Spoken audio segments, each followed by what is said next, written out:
fun thing about recording these instead of streaming them is I can pretend like Caleb's going to do more than 17 seconds of editing before he releases it, and can just try some different things. So we can do like the in medias res opening and like feel professional like. So yeah, hello everyone. We are not live. This is our Bulge and I are back looking at Degrees of Knowledge by Jacques Maritain. We're on chapter 3 now. It's been 4 months since we did chapter 2.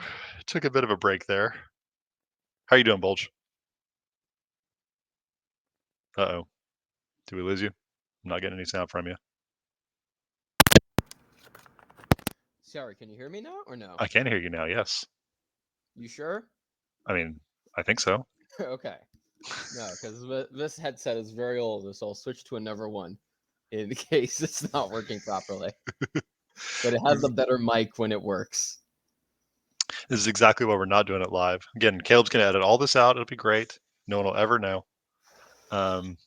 Yeah, so what, it's been 4 months since chapter 2. Yeah, sounds about right. It's been a very big chapter. It's been a very slow chapter. It's been a very dense chapter.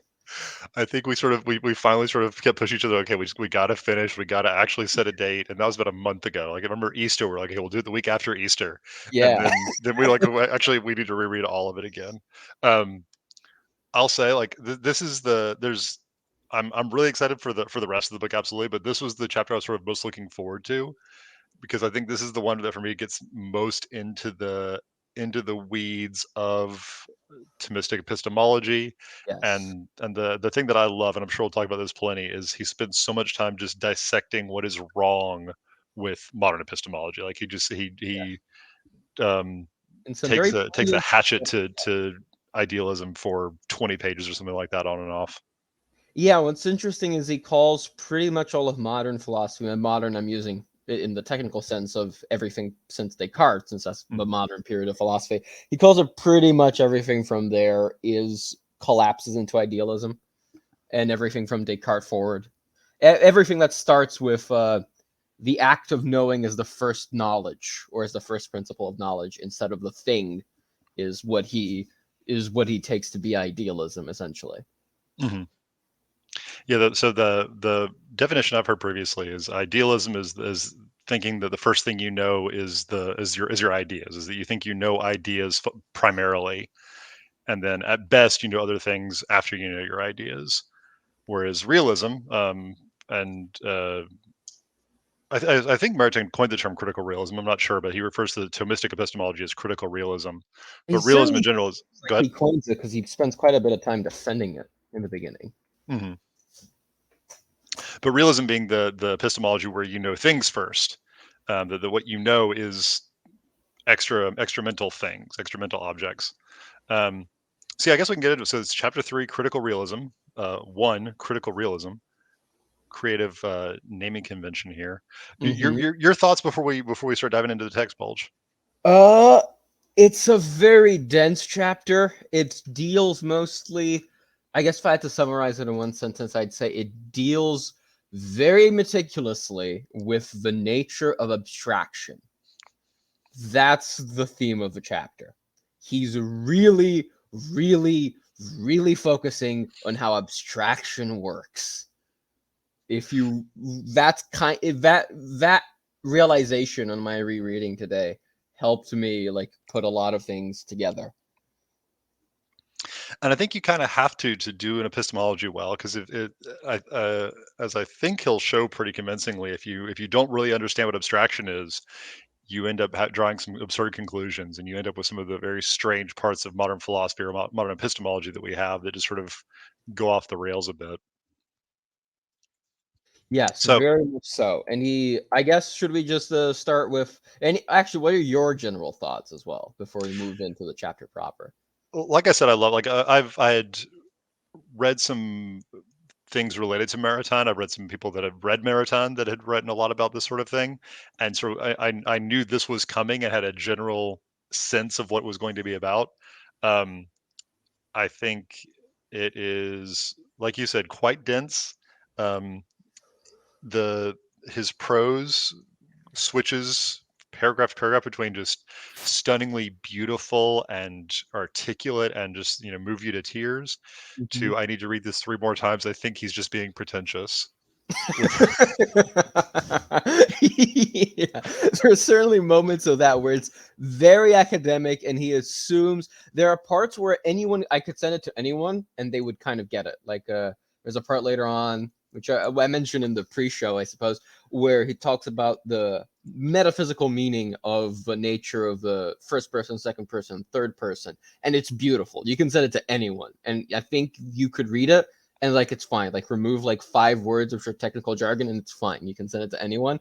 Everything else, especially the 3-page long footnote, which is like a fifth of it is in Latin, untranslated, you cannot send it to anyone it's at just all. it's such a flex where he's just like, well, of course, as St. Thomas tells us, and then just A a paragraph of page. Latin. And he's not consistent. Sometimes he will like quote Saint Thomas in, I suppose, French, but in the translation English. And other times it's no, we're gonna read this in Latin altogether, class. And I hope you ace your Latin exam in school, or else you're not reading this.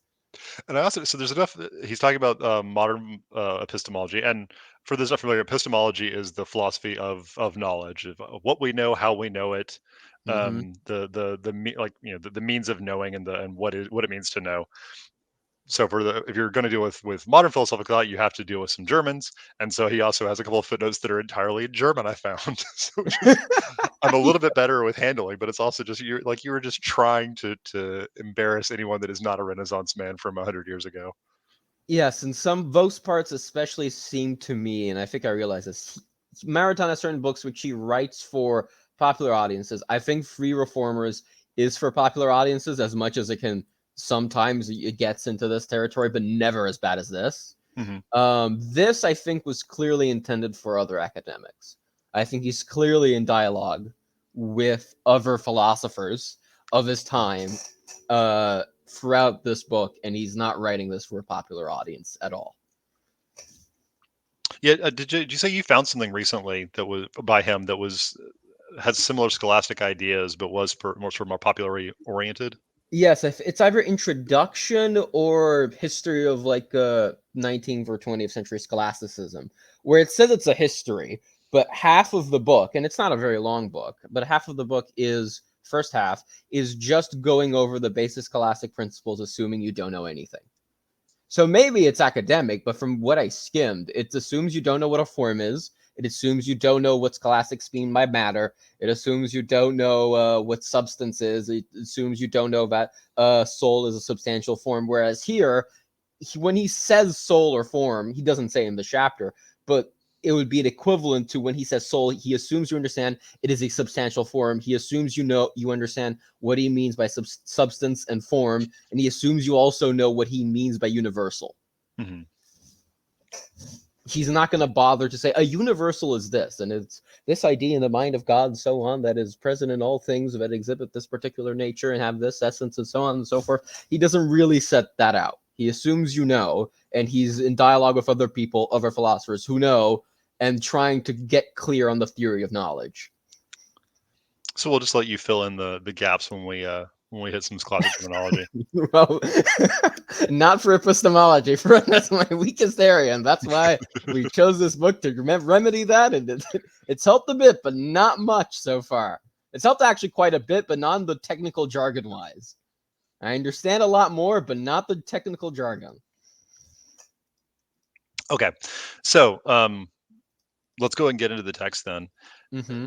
To start with, so he starts trying to define what critical realism is, or trying to defend the idea of what he calls a critical realism. Um, he mentions early on that he doesn't mean. I think there were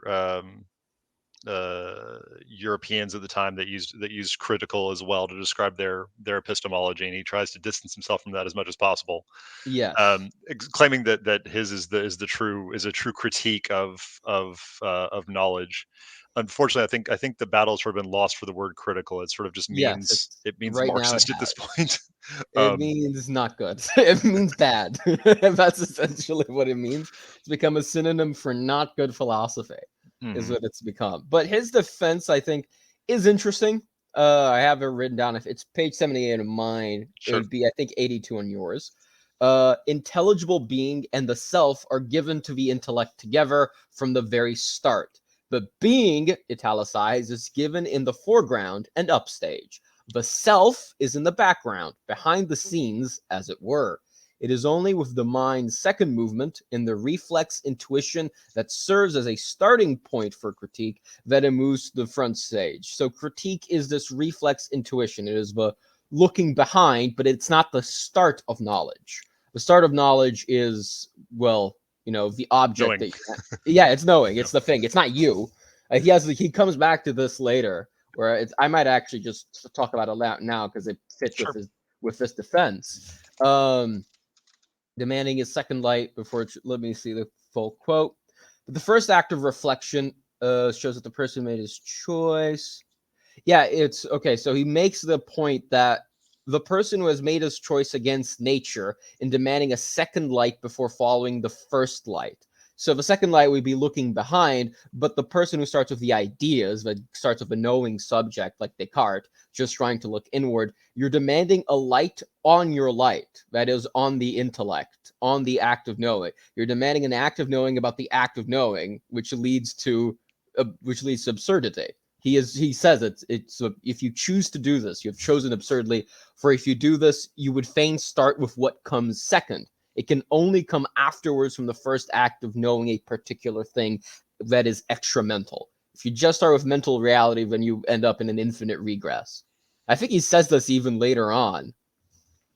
Something similar, yeah. And the point he makes there, we'll sort of come back to idealism, but I think it was so clarifying to me because when he talks about a critical realism, is epistemology is inherently reflexive. It is inherently a critique. Is before you can try and analyze what it is you know, you have to know something. Yes. And idealism tries to get this exactly backwards. Is it tries to understand how it can know or what it is to know before admitting that you know anything, which is like you said, it's you're starting with the thing that you know second to try and prove the thing that you knew first. Yeah, And idealism is an exclusively, I'm paraphrasing here, but it would be an exclusively reflexive philosophy which judges not about what is in extramental reality, but about the idea of what is and the idea of the idea and of the idea of the idea of the idea of what is. That's an actual quote, that part. not only that, but in order to get back to the thing that you know, it has to complete that infinite regress. Like it gets you lose the thing that you knew to begin with, and this is how you end up you end up with Kant and later Berkeley and then phenomenology and sort of all the other uh, modern theories of knowing that he critiques very effectively. Mm-hmm. I love just in the first couple of pages of the chapter, he just some of the choice quotes about Cartesian idealism I thought were just so uh, beautifully apt. There was one. Let me see if I got it here. Um, and just has the best like backhanded comment for Descartes I've ever seen. So this is 76 in my copy. It says the Cartesian experiment was an admirable metaphysical undertaking and borders on the purest genius. We owe him a great deal, even though his achievement is he gave a brilliant proof of the fact that every experiment of this kind is doomed to defeat in advance. Yes, I'm on that page. It's beautiful. It is, however, the height of naivete to take up the task once more in the hope of gaining results opposite to those which have always been produced, for it is the very essence of this task to yield such results. And Beautiful. it's fascinating to me because, like you said, sort of modern philosophy, sort of in a lot of ways, begins with Descartes, and it's because he did a better job of anyone else. Because there have been idealist tendencies in philosophy dating back to I don't know, I couldn't tell you those ones, but certainly back to some of the Greeks. And it's sort of it would go away pretty quickly.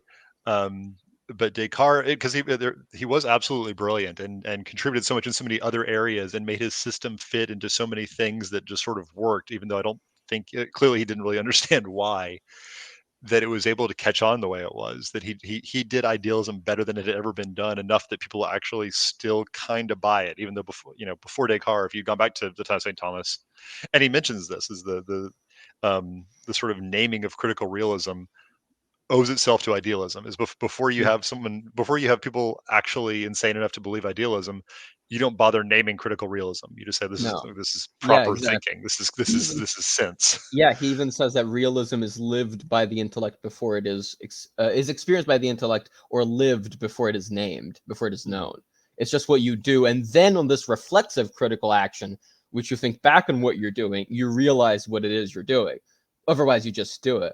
But he, Mhm. also on the last sentence of this paragraph is also such a great backhanded compliment, which with a really deep point as well. Let us extend our thanks to a philosopher nourished by the disciplines of history, who, in the name of history itself, has given such rigorous testimony to the intelligible necessities that rule the historical growth of thought, even amid all the accidents of material causality. So he's basically saying, thank you, Descartes, for proving that despite all the accidents of materialism, so contra Marx, there are in fact intelligible necessities. So one idea will lead to the other, and idealism will always lead to a dead end.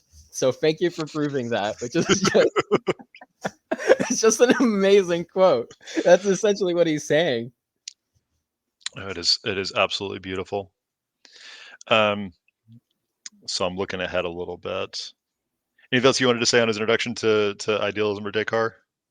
No, I just like yeah, the quote I was trying to paraphrase was realism is lived by the intellect before being recognized by it. So that also ties into why he calls it critical, because it is reflexive. The reflexive action, which it questions your own knowledge as a second act, not as a first act like Descartes and others try to do, is why he calls it critical. It's a looking back on what you've done. It's also this is also important because he goes much deeper into the nature of error Mhm. later on. So that's also important for calling it critical, because critical is when you also analyze errors and refine your own knowledge. So let's say that he goes into the sort of 3 points by which he distinguishes realism from idealism, because uh, idealism sort of tries to steal the name critique because it is critical in the sense of trying to deny so much of reality, whereas his realism is critique in the sense of it again it reflects, or it was reflexive in the sense of saying I know something and then I need to understand how it is that I know it, but never actually contest the point that we do know. So the Mm-hmm. first point, and the let's see, I had a quote here. Okay, yeah. So the pure cogito, closed upon itself, can in no sense provide its starting point. So I think this is similar to what we said previously: is that Mm-hmm. the mind can't start with itself. He says later, I'm aware of knowing. I'm aware of knowing at least one thing, that what is, not I think. So Yes. the Cogito first, ergo ens, I think, is what he calls it at some point yes, later. yeah, and we'll get more into the reflection, our reflexive sort of awareness of knowledge that we learn about knowledge, and I think it was the concept later on. But it's important. Where the first thing we know is a thing that you know. There is something that you know, um, abstractly. The principal identity. You see something is, and therefore, and you know that it must be. Mm-hmm. And then reflecting on that, you realize that you thought about it, right? The first thing is you know something, and then you realize there's somebody that knows something, and then you realize, okay, I must be a knower. Yes, exactly. It's a very good encapsulation of what I think he's driving at in a lot of his critiques of idealism. That they pick the very wrong starting point because that's essentially 5 steps down the road. Hmm. Hmm. You can't start from there, or else you go to a different country if you walk that road for long enough. You're very far from where you're supposed to end up. And I don't think this is something that Maritime says, but I've heard this said in relation to it. Is there's the cogito ergo sum is correct, but it's not true. It's not fundamental. It's not the first thing you know. Yes. It is true. It is true that if you weren't, you wouldn't think. But it's not because you think that you realize that you are. Like there are things you know before that you think. The premise and the conclusion are valid. It is sound, but it's not the starting point, because you Yes. get you don't start with I think, really. You don't Hmm. start with reflexive action. That's not actual logically speaking, that's not the first point of contact in reality. Maybe it all happens as maybe, someone sprouts into existence. We can conceive of something like that. Someone sprouts into existence, fully grown adult, And, in one simultaneous moment, he notices an object, and he notices himself noticing the object, and therefore he notices himself thinking, therefore he notices himself existing. But logically speaking, even if it's temporally simultaneous, Mhm. the first thing he notices is not him, it's the object. And he makes a distinction that I've seen other places when you get deep into sort of more pedantic philosophy, is the this ordering, like you said, it's not chronological, it's an order of It's a reason. hierarchical series, or Yes. what would be the name? It's a logical series. Like, Yeah. I think St. Thomas also talks about the logical order of God's ideas, but they're Mhm. not temporal. Right. But yeah, same idea here is the thing you know first, and first in the sense that it is because you know that thing that you can know the next thing, even if they happen simultaneously. And it's from I think it's I always try and question any kind of modern psychology because it understands these things so poorly. But best I understand it, best I've seen with my own children, the development with babies is they don't start out knowing themselves to be a knower. They start out knowing warm, tasty, cold, wet, and then you can actually see over the process of but I think I've heard it said that it takes them a month or two to realize they're not the same thing as their mom. Yes, Like ironically, Hegel was actually somewhat decent at this. huh. Like the anthropology of man, like he really starts with you don't really know yourself. In fact, he makes the claim that you can't really know you're even a self before contact with another self. So if someone is just raised among animals, he makes the claim. I'm not sure if he means just metaphorically or literally. He makes the claim that you can't that person never becomes a self because he's not in the community of other selves, of other people. He's in a community of animals at best. So he acts like those, and he doesn't really think or reflect back. He doesn't have the reflexive action necessarily. He may have, like, this is not, I think, a, a necessity by nature. Mhm, It's not necessary. It's contingent. But it could happen that he never develops this thing that I am, a thinking being. He lives in a world of perceptions like other animals. mhm. But so it's somewhat ironic because I remember Scruton using Hegel talks a lot in parables and analogies, using this analogy for a defense of property rights as it happens, Huh. which was very interesting. It was actually one of the most interesting defenses of property rights I've ever seen, which was in his books about sexual desire, which was very weird. But anyway, that's a whole nother story. One day in 25 years, I'll cover that book of Caleb. Since that's literally the reason why I signed up to this podcast. But whatever. That's So another story. if you ever do it, you'll have to. Well, it'll be the end of the pot. That'll be like the finale. Of course, I think this show's already had several finales. I think, and we're just going to keep it going. We're keep bringing Caleb back. Yeah, Okay. exactly. Perfect. So the second. So that was point number one was that pure cogito does not can't be the starting point of knowledge. The second one is that an authentic critique of knowledge does not imply a single instant of real or universal doubt. And Mm-hmm. I think this is also, again, the starting point of idealism is critical in the sense that it is doubting fundamentally, like it is a philosophy or an epistemology of what we don't know, or claiming that we can't know. In the extreme case, saying we can't claiming we can't know anything. In more moderate versions, saying we can't know what Kant would call the thing in itself, or anything outside of our sense experience. And critical realism very clearly holds the position that like there is no room to doubt that you know things and you are capable of knowing things, and those things exist outside of you. Yes. Yes. Uh, I forgot what I was going to say, but yes, that is a very good point. I had that highlighted as well. And then the third one then is that I think, like we mentioned, is that the authentic critique of knowledge recognizing as it does that it is foolish to regard the retracing of one's own footprints as the first step along its path does not pretend to be a pre-required condition of philosophy. Again, epistemology is not the first philosophy.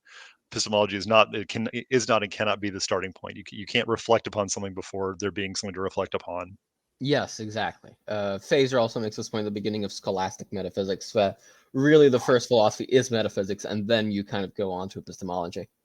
How do you know this? Hmm. Epistemology is kind of an exercise in apologetics, really. It's an exercise Yeah, in the apologetics of metaphysics. Why do you know this? it's a kind of a productive a productive and philosophic navel gazing in a sense.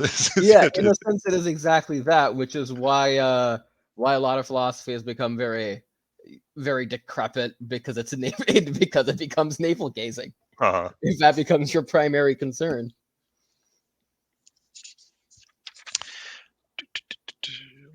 Would you like to Okay. move on to the second part, realism and common sense? Yes, please. I have a quote there, but you can go ahead if you got one Yeah, I would teed up. actually kind of skip the first part where he talks about how he talks a bit about common sense. I think he talks about how there's a certain sense of vindication of common sense, but also that first you have to do away with a lot of the imagery of common sense.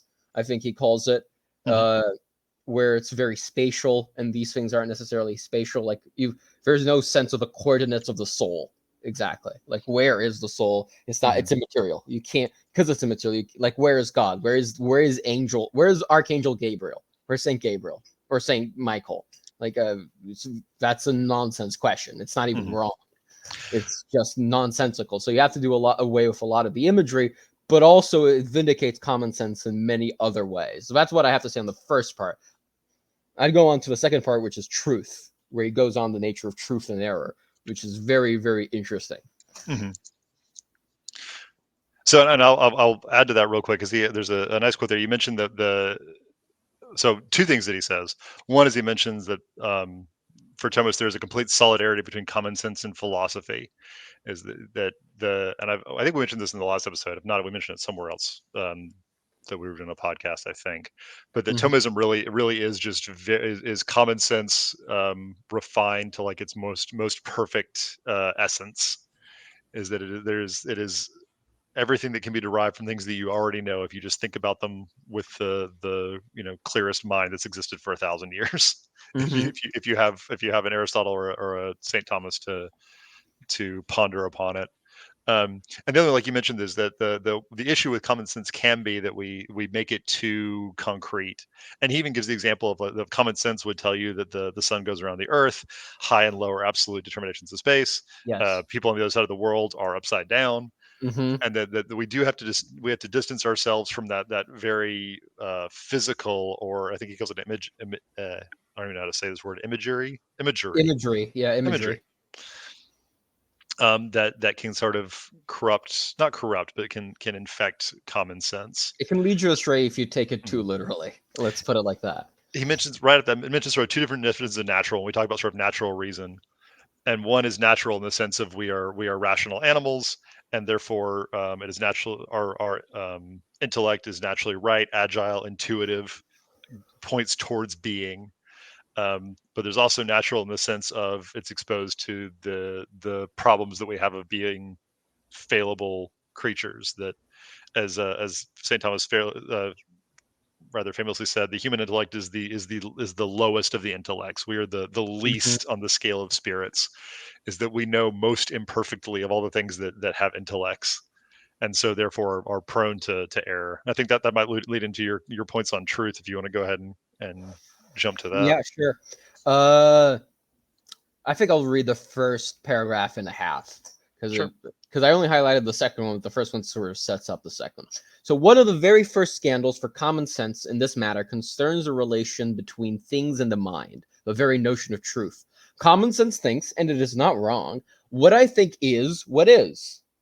But it immediately materializes that statement. It crushes the life out of it in a facile picture and imagines that thought is a kind of copy or material tracing of the thing that coincides with it at every point, in such fashion that whatever conditions attach to the one likewise attach to the other. Reflection soon gives rise to some bitter disillusions. If thought or knowledge were a copy or a tracing of a thing, and if both are identically conditioned, how would error be possible? And I think this is the key passage or his key critique here.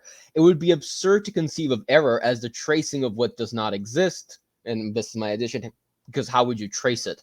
Moreover, how could we know a thing that was one in itself, for example, what we call man, by means of a complex thought, like the idea living being joined to the idea capable of sensation and the idea capable of understanding? And how could we know by universal ideas a thing that is singular in its proper existence? And so on. He gives other examples. But he has a response later on. Would you like me to read it? Which is at the end of I guess point 7, as he Please. calls it. So the very I think it might be the last two sentences of point 7, just before point 8. In the world of nature, The lion eats the antelope. In the world of understanding, the lion receives the predicate carnivorous by means of the copula.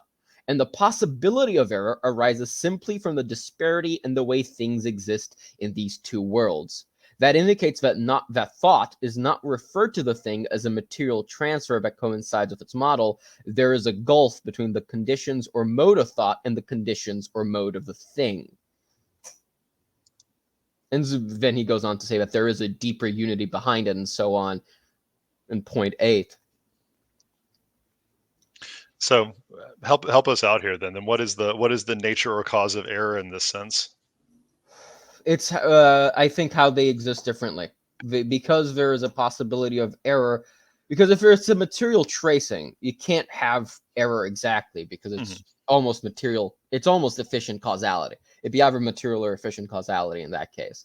But because it's in the form, you're not exactly copying the thing itself, but you're noticing things and abstracting. In the act of abstracting, because it exists differently, you might make a mistake. It's not a tracing of the thing that's too crude to copy. So the common sense dictum of what I think is what is, so what I think is what is correct. But if you take it too far and just turn it into a tracing, and therefore whatever, there's a perfect correspondence, then you get into the paradox of error.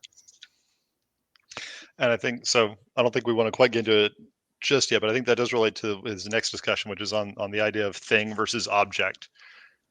Is that that there is a distinction, although it is an I think you would claim a one that is um, overemphasized, between the thing in itself. I think what Kant calls the Ding an sich, Yeah, and being on safe. and the thing that we know, the thing that we perceive or are aware of. Um, did you have anything else on truth before we get to things and objects? Yes. Second paragraph of point 8 Go for it. is where he goes on the relation of knowledge. The relation of knowledge is precisely a relation that does not deform, that neither alters nor modifies its term. That the scholastics said that the relation between the soul that knows and the thing known is a real relation, because it puts something new in the soul, but that the relation between the thing known and the soul that knows is a relation of reason, that is, it is purely in the mind, which does not in any way affect or change the thing known itself. The fact that the mind makes things pass into a state of immateriality and universality, but it divides the various aspects which those things involves, that it handles, manipulates them, separates them, joins them, compares them within itself. This entire task has to do with the conditions of their existence within the mind and the preparations for knowing. It does not constitute the knowing itself, and leaves what the thing is intact. There is a secret, mysterious, and holy substance in the great machinery of logic that no treatment can change. The essence or nature, the inmost ontological depth of the things made present to the mind through the idea. That's what I had highlighted, at least. And I know this is a good bit later in the chapter when he starts talking about the tenets of knowledge in Thomism. I think this really gets to the heart of that first one, that knowing is an inherently immaterial act. Is that you have gained the thing in yourself in an immaterial way. The thing itself is still what it is. You're knowing it doesn't change it, but it's the mind that is changed through the knowing. Yes, exactly. He quotes St. Thomas. It's in English, thankfully. Truth, says St. Thomas, is a conformity of the mind of being, according as it says that what is, and that what is not, is not. And then he talks about this conformity. That conformity is established between the thing possessed by the mind and the being affirmed by the mind. When the minds act, by reason of which things within it are referred to existence in a certain determined way, agrees with the way things behave in existence. So I'll read that sentence again because I screwed it up. When the minds act, by reason of which things within it are referred to existence in a certain determined way, agrees with the way things behave in existence, either actual or possible, and more particularly when the identification effected by the mind between the two terms of a proposition corresponds to an identity in the thing, then the mind is true. And this next sentence I've highlighted. And in each individual case, we have only one means of knowing whether it is so or not. that is, by resolving our thought into the immediate assertions of sensible experience, and the first principles of the understanding, in which our knowledge cannot be false because it is intuitively and immediately ruled by that which exists. So he's always returning to the senses and to particular cases. If I read that right, at least. From So, and every abstraction, you try to return to the particular. because that's ultimately where the basis for your intellection has to come from the sensible. That's the other great Thomas quote, that nothing is in the mind that was not first in the senses. And I think this also feeds into your feud with our mutual friends over at Contra Gentiles. I think I think Mariton might actually be slightly on your side, although Jeremy could provide an alternative reading, I suppose. Oh no, Barrett's completely on my side. We'll get we'll get to that when we start talking about knowing in general. But yeah, so the Thomas quote, and the very pithy one that I've heard that is so good is, truth is the conformity of mind with reality, or in this case, mind is the conformity of mind with being. And in that sense, and I think this is very interesting when I heard it put this way, is that you only know true things. As you can think things, you can have mistaken ideas, but to actually know it, you have to be in conformity with it. You have to have received it from the thing. So knowledge, properly speaking, is true knowledge. Yes. Yeah, of course. I actually think of the old definition of knowledge, which is justified true belief, is actually good. There's been some attempts, such as the Gettier problem, very famously, to try and disprove that. I think either his doctoral or his master's thesis, as it happens, this is just a coincidence, is actually like on why the Gettier is wrong and the Gettier problem is a fake problem on epistemology. We talked about that in an unreleased CG episode. We talked about that for like an hour, but that's very, very true. And it's this very old definition from like the days of Plato. It just works. It just works fine. So yeah, I think this is where Jeremy and I would probably come to blows if we got into it, because I have issues with that definition. Oh, okay, that's interesting. Actually, that'd be an interesting discussion since he did write a thesis on it. It'll come up at some point. I actually think I should actually ask him for that thesis. I asked him before, but he was like away from town. He was like business trip or something. Most universities make those publicly available. If we could probably just find it on our own, because like Yes, his name is out there. it's like in a Dutch university somewhere. I'd be hunting down the archives of the University of whatever, I think Leuven. Oh, To did he try not? and Okay, I didn't know where he went to school. Okay, that might be a little tricky then. yeah, that's where he did his I think either masters or doctors he did in Leuven. Might have been masters, and I think he has two masters and a doctor, by the way, if I remember Okay. correct. On both, all on, as far as I'm aware, on philosophy. But yeah, Leuven might be a bit of a bitch to track down. I think I'm not sure. I'll have to try. Then we can do a live reading of his dissertation. It'd be great. Mm-hmm. Yeah, of course. Just like it would. I think it'd be more clear than this, even if we disagree. Also, Fair dear enough. reader, dear viewer, I should say, you cannot see this, but there is a page-long footnote on the quote I just said, and like 2 paragraphs of it are in Latin, maybe 3. Just want you to know that that's important. That you understand what we're going through for you. No, it is, and I will be completely honest. Full disclosure here. For the first 2 chapters, I was diligent about following along the footnotes. Chapter 3, probably about, I think it was probably this footnote where he says there's a well-known Thomistic thesis: the intellect possesses truth, or says what is true or false only in judgment. And then paragraph of Latin, 2 paragraphs of analysis, another paragraph. Like it's in my copy, it's literally two full pages of text is the footnote, half of which Yeah. is in Latin. Yep. Yep. Exactly. And there's a very funny phrase. Saint Thomas himself says that very clearly in those precious explanations he has given in so on and so forth, and in paragraph of Latin where you cannot read anything. Very clearly, these presidents, like, at some point he's trolling a little bit, right? Like Maritain knows what he's doing. I Like, think and I understand, like, it was much more common. Like, I'm sure the field, there were like most of his contemporaries were fluent in Latin, and certainly all the Thomists knew their Latin. But like, because this is like, like the third translation, or the third edition of the like, this my edition is just in the 50s. Like, there's got to be like just a little bit of just like kind of just winking at the reader here, like, what you think you know Thomas? Okay, well, here's all here's let us reflect on this beautifully concise paragraph of church Latin. I actually, this is just a an anecdote, but it relates to it slightly. I was reading Brian Davies, who's another Catholic Thomist, and he quotes Thomas quite a bit, of course. And I was reading his English translation. I was like, wow, this is way better than the normal English translation by those Cockney Dominican monks in like sometime in the early 20th century, because it doesn't use needs be all the time. It's actually readable. And then I find the footnote, translation my own. So he was kind enough to provide his translation, but he read it directly from the Latin, which is, of course, he did. If you're a Thomist, I guess that's just showing off. You kind of have to. I think to really identify as a Thomist, you have to be able to, yeah. Yeah, you really do, because you're not reading the source material if not. So it's like, man, I guess just brush up on your Latin. And then, strictly speaking, you probably need to brush up on your Greek as well, so you could read Aristotle. It gets rough. No, we're not reading We're not Aristotle. reading Aristotle. Okay, fine. I trust their translators. I actually think of W.D. Ross, who translated the Metaphysics. That's right. Who I really like his translation of the Metaphysics, and he's a pretty decent philosopher. I remember I remember reading him in one of my courses in U of T back in the days of 2021. So he was actually very, very good. So so he's a smart philosopher, knows Greek, translated it. Reading is good.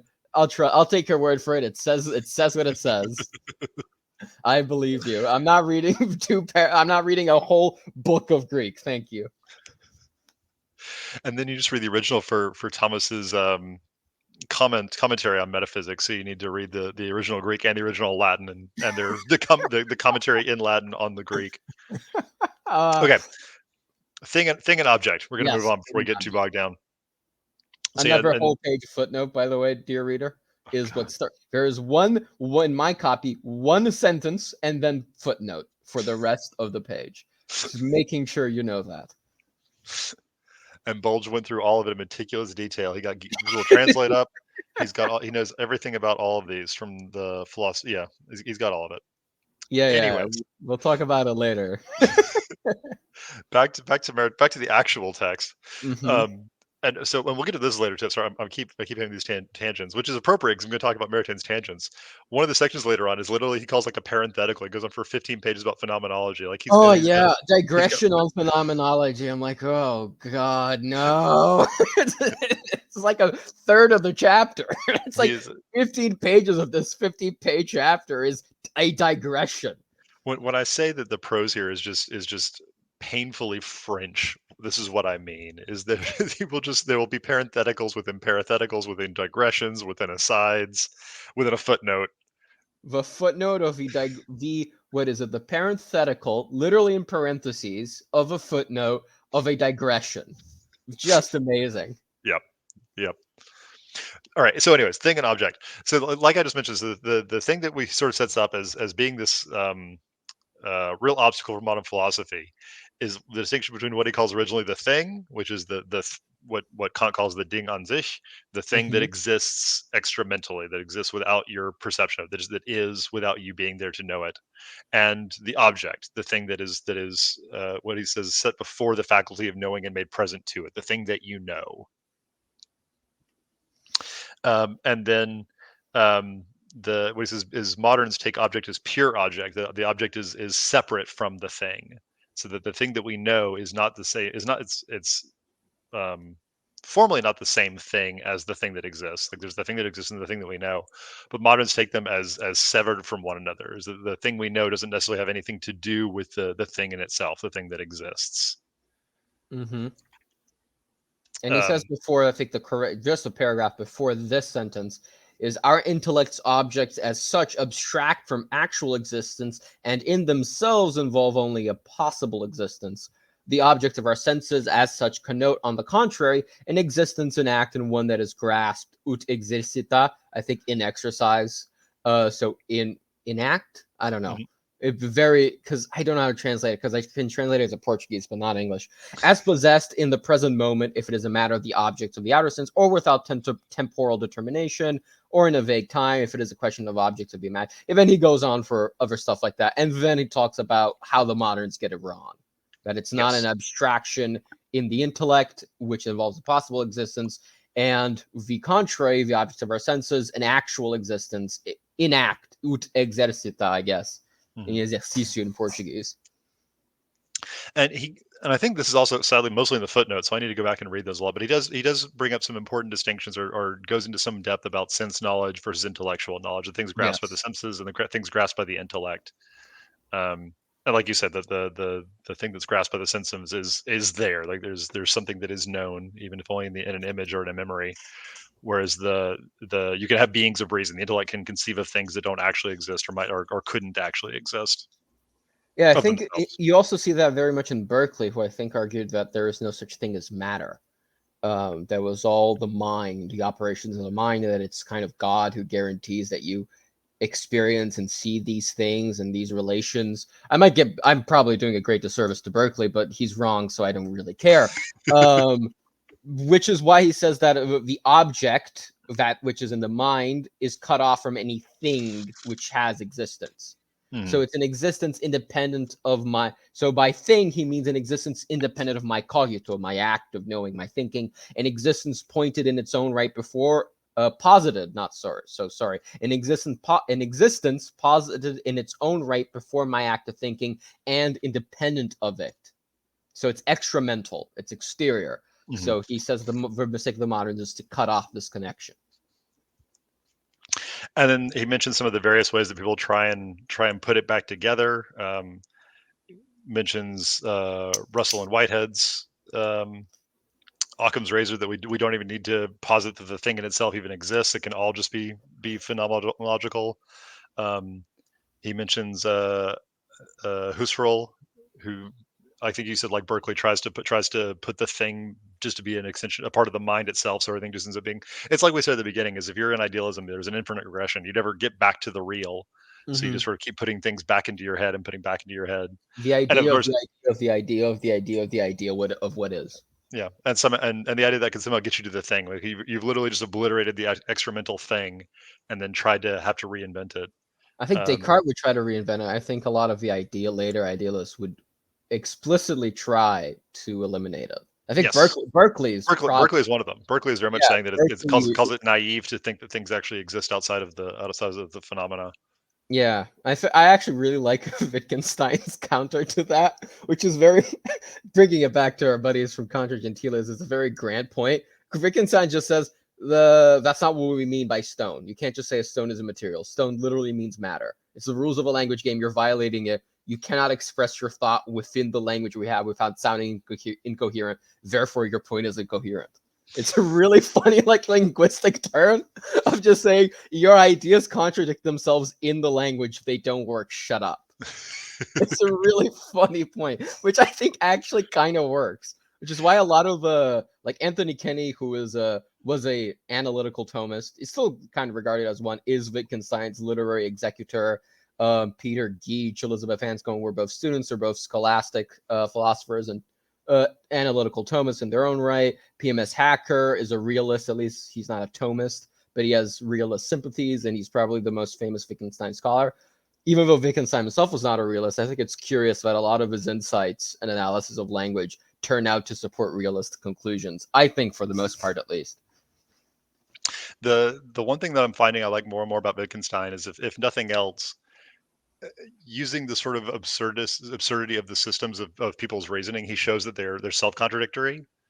Like Yes. the realist tendency would just say, like, no, like the real world contradicts you, and Wittgenstein doesn't even bother and says, no, you contradict yourself. We don't like you've Yeah. already lost based on your own on the own insanity in your own head.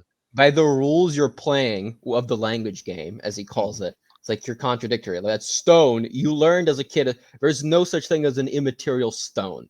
Like it's not, you can't refer to a stone immaterially. It means such and such a thing composed of matter. That's what it means. Yep. That's what you learned as a kid. You learned it by reference. There's no such thing otherwise. And of course, you can get deeper into what is a language game and rule following and stuff like that. But that's the essential point. But back to Marathon before we get into this forever. Yeah. So I'm going to go on call it paragraph 11.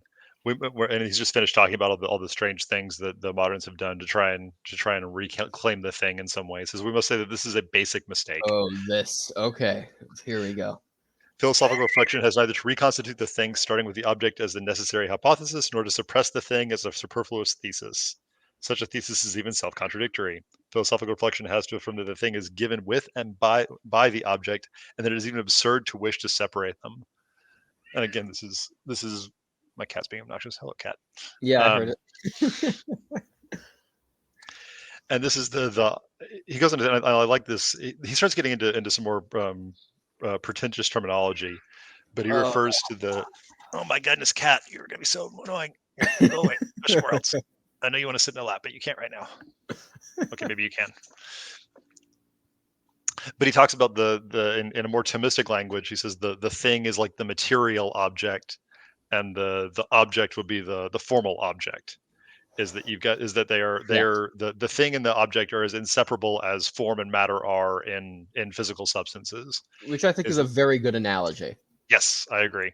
I agree, and really sort of completes the idea is the and again, because especially because the form is the thing that's presented to the senses, is the thing that you're aware of, but it is the form is only because there is matter that it can instantiate, right? Likewise, there must be a thing in itself in order for there to be something that is presented to the intellect, and they are combined, and by knowing the one, you are immediately connected to the other.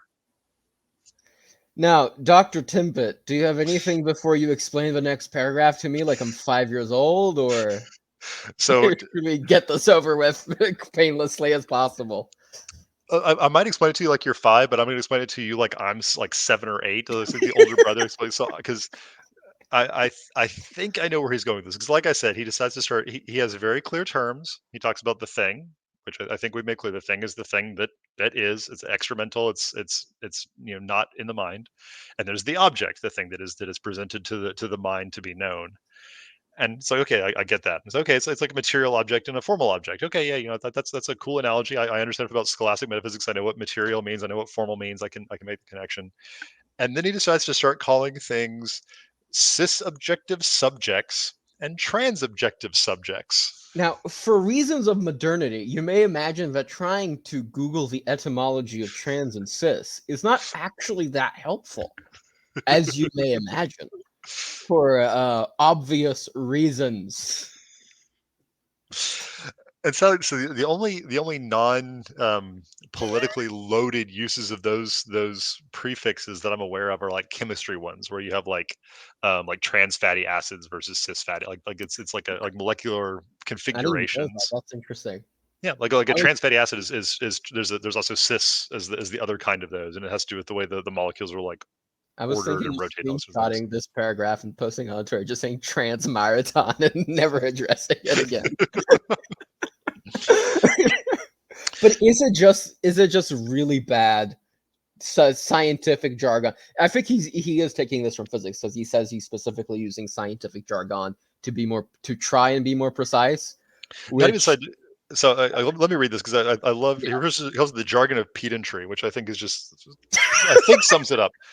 Availing ourselves in term to the jargon of pedantry, we will say that just as the object is the correlative of a knowing subject, an ontological for itself, to which it shows itself, and which, by reflecting upon its own acts of thought, immediately perceives not its own essence, as Descartes believed, but the fact of its own existence, we may call this the cis-objective subject. It is also not correlative to, but inseparable, because it is itself from, an ontological for itself, which precisely takes the name object from the fact that it present it, that from the fact that is presented to the mind, and this we may call the objectifiable subject or transobjective subject. can you Not decode so. any? Wait. Let me Okay, finish this. This is the same sentence still. yeah, Let me that's finish true. this sentence. I'm reading a single sentence. Not certainly because it is hidden behind the object, but on the contrary, because it is itself grasped as object and yet constitutes something irreducible, in which the possibility of grasping new objects always remains open, for it can give rise to an endless series of necessary or contingent truths.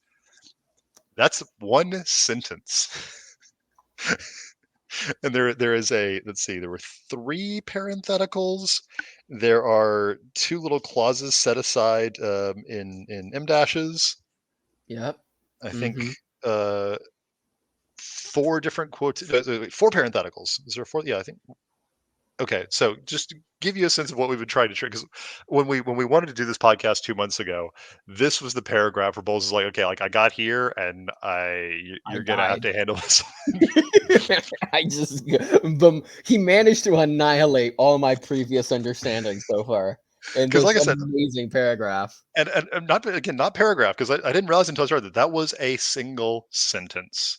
I read from the beginning of the sentence to the end of the sentence, and that was so again, I think he's trying to tap into some higher level jargon I as would, if I was his editor, I would erase this paragraph and change every single instance of transobjective subject and cis-objective subject, or is it cis-objective? Or is it cis? Yeah, cis-objective subject to just what is it? Formal object and material object for the rest of the chapter. I would yeah, never use it again. because I think that's all he's getting at is I I think by think by so cis-subject, I too. think he means the formal object, and by transobjective subject, he means the material But object. I don't know what he means in ontological for itself because Sartre also uses this terminology and it's very weird and I don't know what he means. So he's also French, so he may have read, and I know he has read the Existentialists. So I'm like, is he using it in that way? And I don't even understand really what the Existentialists mean by it, or at least I don't remember. I think I used to one day, once upon a time. So like, what does he mean? And they're both ontological for itself, or are one presented? What is the ontological for itself, and the other is the presentation of it in the mind? I don't know. I have no idea what he's getting at. I'm not. We should never even have brought this up. We should have just skipped it. Making ourselves look a lot dumber, but that's okay. I think we hit the what I got as the salient point is that there's the mistake that people make of trying to sever the thing from the object, and that really this analogy to form and matter are the right ways to understand how we know things. Yeah, dear viewer, we just because we're covering this book, we have to cover this. But for your understanding, ignore that, please. Or if what I read made perfect sense to you, let us know. Please get in touch with us and explain it to us, because that would be very helpful. Please explain it to us like we're 5, maybe 7 for Dr. Timbit over there, but to me, like I'm 5. Oh yeah, and I should mention the change in my nom de plume is I think it was Colby that was mentioning it in his chess stream from a couple days ago. But a narco Catholic should probably go by the wayside. So I'm changing most of my things to Dr. Timbit to match my actually match my wife's Twitter handle. She started going by Mrs. Timbit. So Mm-hmm. I want to get a new image too, but I think one thing at a time. I'm thinking of some of those. So you're familiar with Timbits? You were in Toronto. I've seen them. I don't remember what they are. I remember the name. Yeah. Okay, yeah, Tim Hortons. Yeah, Yeah, reference. yeah. Yeah, okay, I know. But I think we can get one of those with the Ash Wednesday cross on it and use that as my profile pic. Amazing. Yes, please. That'd be amazing. So, if we ignore the rest of this part, which I Yeah, don't so have any comment on, he actually has a very interesting analysis of sensation, go for it. which he goes on to animals. So, let me see how much of this paragraph should I read because it's a big paragraph, and I only highlighted the latter half. So, I'll read the first sentence and then jump. Yeah. Push the correct analysis of the immediate content of knowledge even further. So it's the formal object and the material object, or the material thing given together. It will be ascertained that in the very order of sensitive knowledge itself, the content of a sense perception is not only a certain sensible quality or some stimulation, but also, insofar as we can describe in terms of the intellect something that belongs to a level of non-intellectual knowledge, something that invades us like an extensive field of a determined sensory affective hue, and here thereby calls for a motor response. So this might not make sense, but he gives a comparison to animal behavior, which I think makes sense. So skipping to the second half, a dog does not merely know various visual, audible, etc. variables linked together in some way. He knows his master without the knowledge or power of saying it to himself. So it's not even just saying it. He's not declaring that dogs are therefore rational animals. They just can't speak. It's just that he doesn't even have power to say it to himself, but he knows it on a sub-intellectual level. On a purely sensitive level, and thanks to numberless comparative associations, he has an analogate of the knowledge we have of that thing, italicized, that transobjective subject we call his master. Again, just use the word thing. In our case, of course, the knowledge is presented to an intellect. And if the sheep flees from the wolf, it is not, as St. Thomas points out, because the colored object he has seen at that moment has wounded the retina of his eye. It is because the sheep sees in the wolf his natural enemy. So there is a level of not only intentionality, but also something that is almost analogous to the intellect that's present in even non-rational animals, and that in our case, because I think the our rational nature completely transforms our animal nature, it is even more present. So it's, if I could put it another way, everything is semiotic. Everything has meaning. We don't just perceive the given object and then later at some point assign meaning to it. We see a given object, and immediately with that perception, there is meaning attached to it. So it's wolf danger, for example. If you're alone hiking, you see a big wolf danger. It comes immediately together. You don't just see a wolf, wonder at it for about 5 minutes, and when it's gnawing at your leg, you realize, oh, maybe I should try and run away. And It's you also don't see, form that is like, like shape that is wolf-like scary. It is there's an identification with that thing is dangerous. There's a knowledge of the thing, even if it's not grasped intellectually. mm-hmm. And this is my issue with the definition of truth or of knowledge as true justified belief, because you can have sense knowledge like this. Animals can have this kind of knowledge, and there's no species of belief in it. The dog doesn't believe something about its master. It sees that thing and it knows it, and it's sense knowledge. It's not intellectual knowledge, but it is knowledge. And I think it completely, and it's a conformity of the mind or reality. The mind of the dog is conformed to the thing that it's observing, and there's no species of belief associated with that sense knowledge. I think That's my issue with that other definition. there's two, I guess, ways I can tackle that if I wanted to object to it, which I'm not so sure yet. First one is we can just add rational to knowledge. So rational knowledge is justified true belief. For example, we can just add that, and then suddenly it's just about humans. Or we can say that the mind of the dog doesn't really know things in the same way, or that or what is the mind of a dog? I think we'd have to get into philosophy of mind for animals, which is a very weird thing to say, but I think you'd have to go there to try and either support. You'd have to really go there to try and either support or, I guess, declaim that idea, which I don't think I'm ready for that, at least. Sure, and I agree with you, but I think it's, even though we are, It's a good critique of it, I think, and even especially if one already it does not object to the idea of animals knowing, even if on an inferior level, a mhm, non-rational level. right. And as Maritime points out here, they have some. It's not intellectual knowledge, but they have some kind of knowledge. To say that animals don't know anything, I think, is to you've distort the definition of knowledge. And I would agree. So even though we're rational animals, we are animals. We're not mere animals, but we are Mhm. animals. So that I think you joke about the philosophy of mind for an animal, but it's worth thinking Yes, about, just it because it, is it very much. informs more of our own. Like, we understand our own minds better if we understand a mere animal mind. Like, I would say most insects, as far as I'm aware, maybe all insects, don't have a mind. I think a sphex is almost a robotic. For example, it brings up after it like kills a certain other insect, which is its prey animal. It brings it over to its little hidey hole, and then digs further on to make space for it. If you move it like a little bit to the left or the right, the sphex will go out, bring it to the same place, and then go back to digging before going back and getting the thing. It's almost robotic, and it almost has an algorithm for certain instructions. This Mhm. actually is a point for the new atheist Daniel Dennett, where he argues that that there is no such thing as a human mind. It's essentially a more complex facts, which is, I think, ridiculous. But it's insane. But whatever. I also think you can argue, just for unjustified true belief, that you can argue that belief for subrational animals is qualitatively different for rational animals. So you can't. So a rational animal, any belief it will have will include rationality. A subrational animal, you can say it has beliefs, but they're not rational.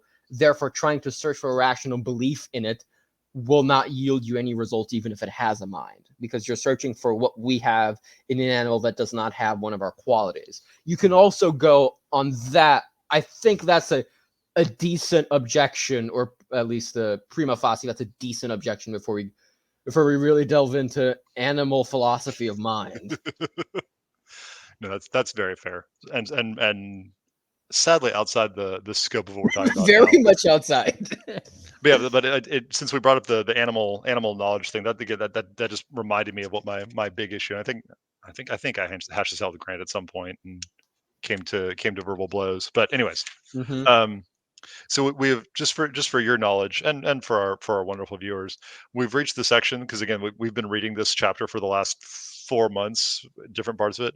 We are very much in the part that I am least familiar with. So I'm going to ask Bulge to lean on. I'm going to lean on Bulge for the next 10 pages or so in terms I'm of not things you even want to focus joking. I was on. about to tell you the same thing. I haven't highlighted anything for like 10 pages. It's all Nice, blank. I was going to nice. suggest we just skip to my digression of phenomenology. I love it. I have Done, no idea.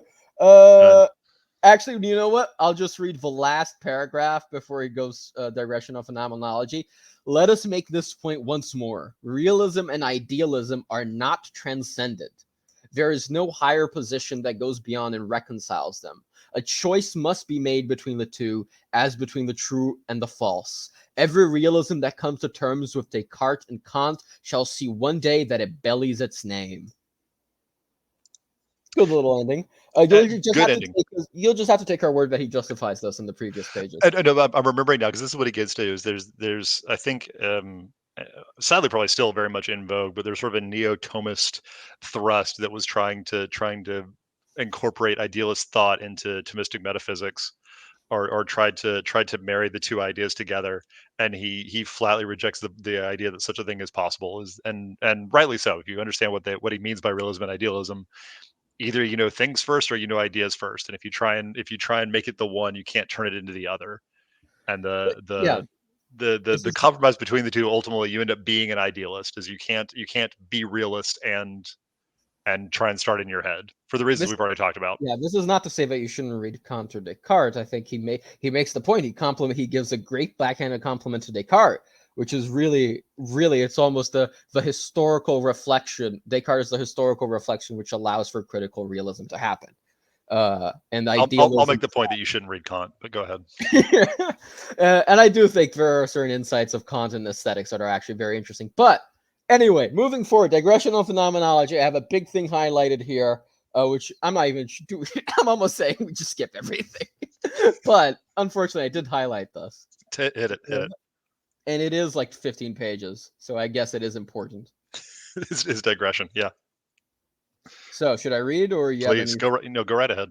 So it's in the middle of, or at least it's near the beginning of the second paragraph. I don't think I should. Yeah, he gives some historical context for why this is happening. Talks more about it uh, in the footnote. And he actually defends a bit of phenomenology. He says there's a Munich school of phenomenology which does not follow Husserl and his neo-idealism, but the full importance of its teaching cannot be duly appreciated so long as it's not fucking translated and published in full. But whatever. So he's just saying he's just considering Husserl. He's not, when he says phenomenology, he's referring to Husserl. He's not referring to other people who don't follow Husserl and his neo-idealism. He's just referring to Husserl and not others. This is my defense of phenomenology as conceived by Edith Stein, more or less. This is my brief apologia. So, on to what I highlighted. In demanding from the outset, by an imposed postulate whose conditions have not been critically examined, to wit, that this putting out of play of extramental being be lived, the possibility of stopping the mind at a pure phenomenon object, that is to say, the possibility of thinking of being while refusing to think of it as being, is admitted in practice and by presupposition. They do not see that the Cartesian assertion, according to which, in order to build up a philosophy that is radically pure of every preconception, is not based on reason. The mind has first to rid itself in actu exercitu, so an actual or an exercise of act, of every certitude bearing an extramental being. So free yourself of everything from extramental being. Every preconception is itself a prejudice born of a naively materialistic conception of the life of the spirit. Namely, that in order to allow nothing to enter a material recipient that has not first been verified, the recipient must first be emptied of all content.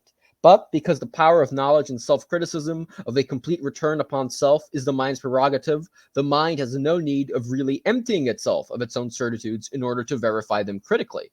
The mind can represent itself to itself ideally, as if doubting the very thing of which, in actu exercitu, it is and remains really certain, in order thereby to find out whether such a doubt is possible. It is only by such a signified, not lived, suspension of judgment that it can make a critical test of first truths. So the first part of this that I quoted is pretty hard to understand, but the second part I think is actually a very good point, that you represent the mind to itself ideally as if doubting the very thing of which it is and remains really certain, so that in order to thereby find out whether such a doubt is possible, and this suspension is signified, not lived, and that's how you make a critical test of first truths.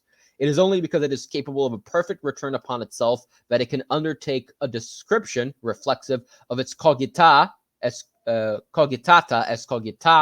cogitata without having any need of practicing Husserl's Greek weird word to do so. Love it. An aside here, and you Mm-hmm. mentioned I can't remember who you referenced, describing man's mind as just a very very complicated insect. Just like if you added enough, Daniel Dennett, Daniel yeah, Dennett, Dan. We'll call him Dan for yeah, now. Dan, New atheist philosopher of mind. Danny New Atheist, Yeah, um, Danny. is it's and people have shown certain proofs that the mind is not algorithmic. Like the mind can do things that algorithmic computers just cannot do. You cannot write an algorithm to describe the mind. The mind, Sir because and it's Roger Penrose, I think, has a book explicitly on the topic that the mind is not computational, yeah. from the angle of a basically empirical scientist Mhm. with Platonic leanings. I think he said Yes, that Plato's mostly right about universals and so forth and their but materiality. this sort of gets to the heart of that is the mind can do that reflexive process. Is there's no halting problem for the mind, as it can imagine itself, or oh, I don't want to use the word imagine because there's too much different content. Represent is the word he uses. The mind can represent itself to itself ideally, Hmm. as the mind can have a conception of itself that it can then reflect on. And Yeah, this is a purely immaterial and in in a materialist worldview, a downright amazing phenomena that occurs. It's just an incredible thing that the mind is capable of doing. That is wholly immaterial in its nature. And it's I because mean, of this. It's because of this that we can show explicitly that the mind is not just a complex computer. We are not wetware. hmm yes, exactly. And so he ends this section, point 15, saying, while if we would be faithful to our first intuitive evidence, we should say, instead of cogito ergo sum, ego cogito ens, I think being. That's to point out the starting point, not of philosophy as a whole, but of that reflexive part of first philosophy, which is critique. So he's saying that is, again, just putting into play again the point that critique and epistemology is reflexive. It is not the starting point of philosophy. It is not at all. It's almost an apologia for metaphysics, for first philosophy. And he makes a similar point earlier when he talks about he has the sentence that I know something exists can mean two different things. You could be pointing to there's something that exists, or you could be pointing to the I know. And the cogito gets this sort of confused by trying to make them one and the same thing. Mm-hmm. And I love his idea that the correct expression should be ego cogito ends. I know being. I know existence. And I then know from this thing. that we can know Yep. I can know that I cogitate. Yes, exactly. And so the next point he talks about the history of intentionality, how it passed from the hands of a great scholastic realist to the hands of contemporary neo-Cartesians, as Husserl described himself. It lost its effectiveness and value. Not very useful for viewers, but it's important, I guess, philosophical history and debunking the errors of Husserl, I suppose. He talks about there, and then next point 17, in spite of important services, phenomenology has rendered contemporary thought mostly through its extra philosophical interests, influences in scientific disciplines. It's pretty much equivocated from the very outset. That's what he essentially says. I don't have anything highlighted for a lot of this section until concerning idealism.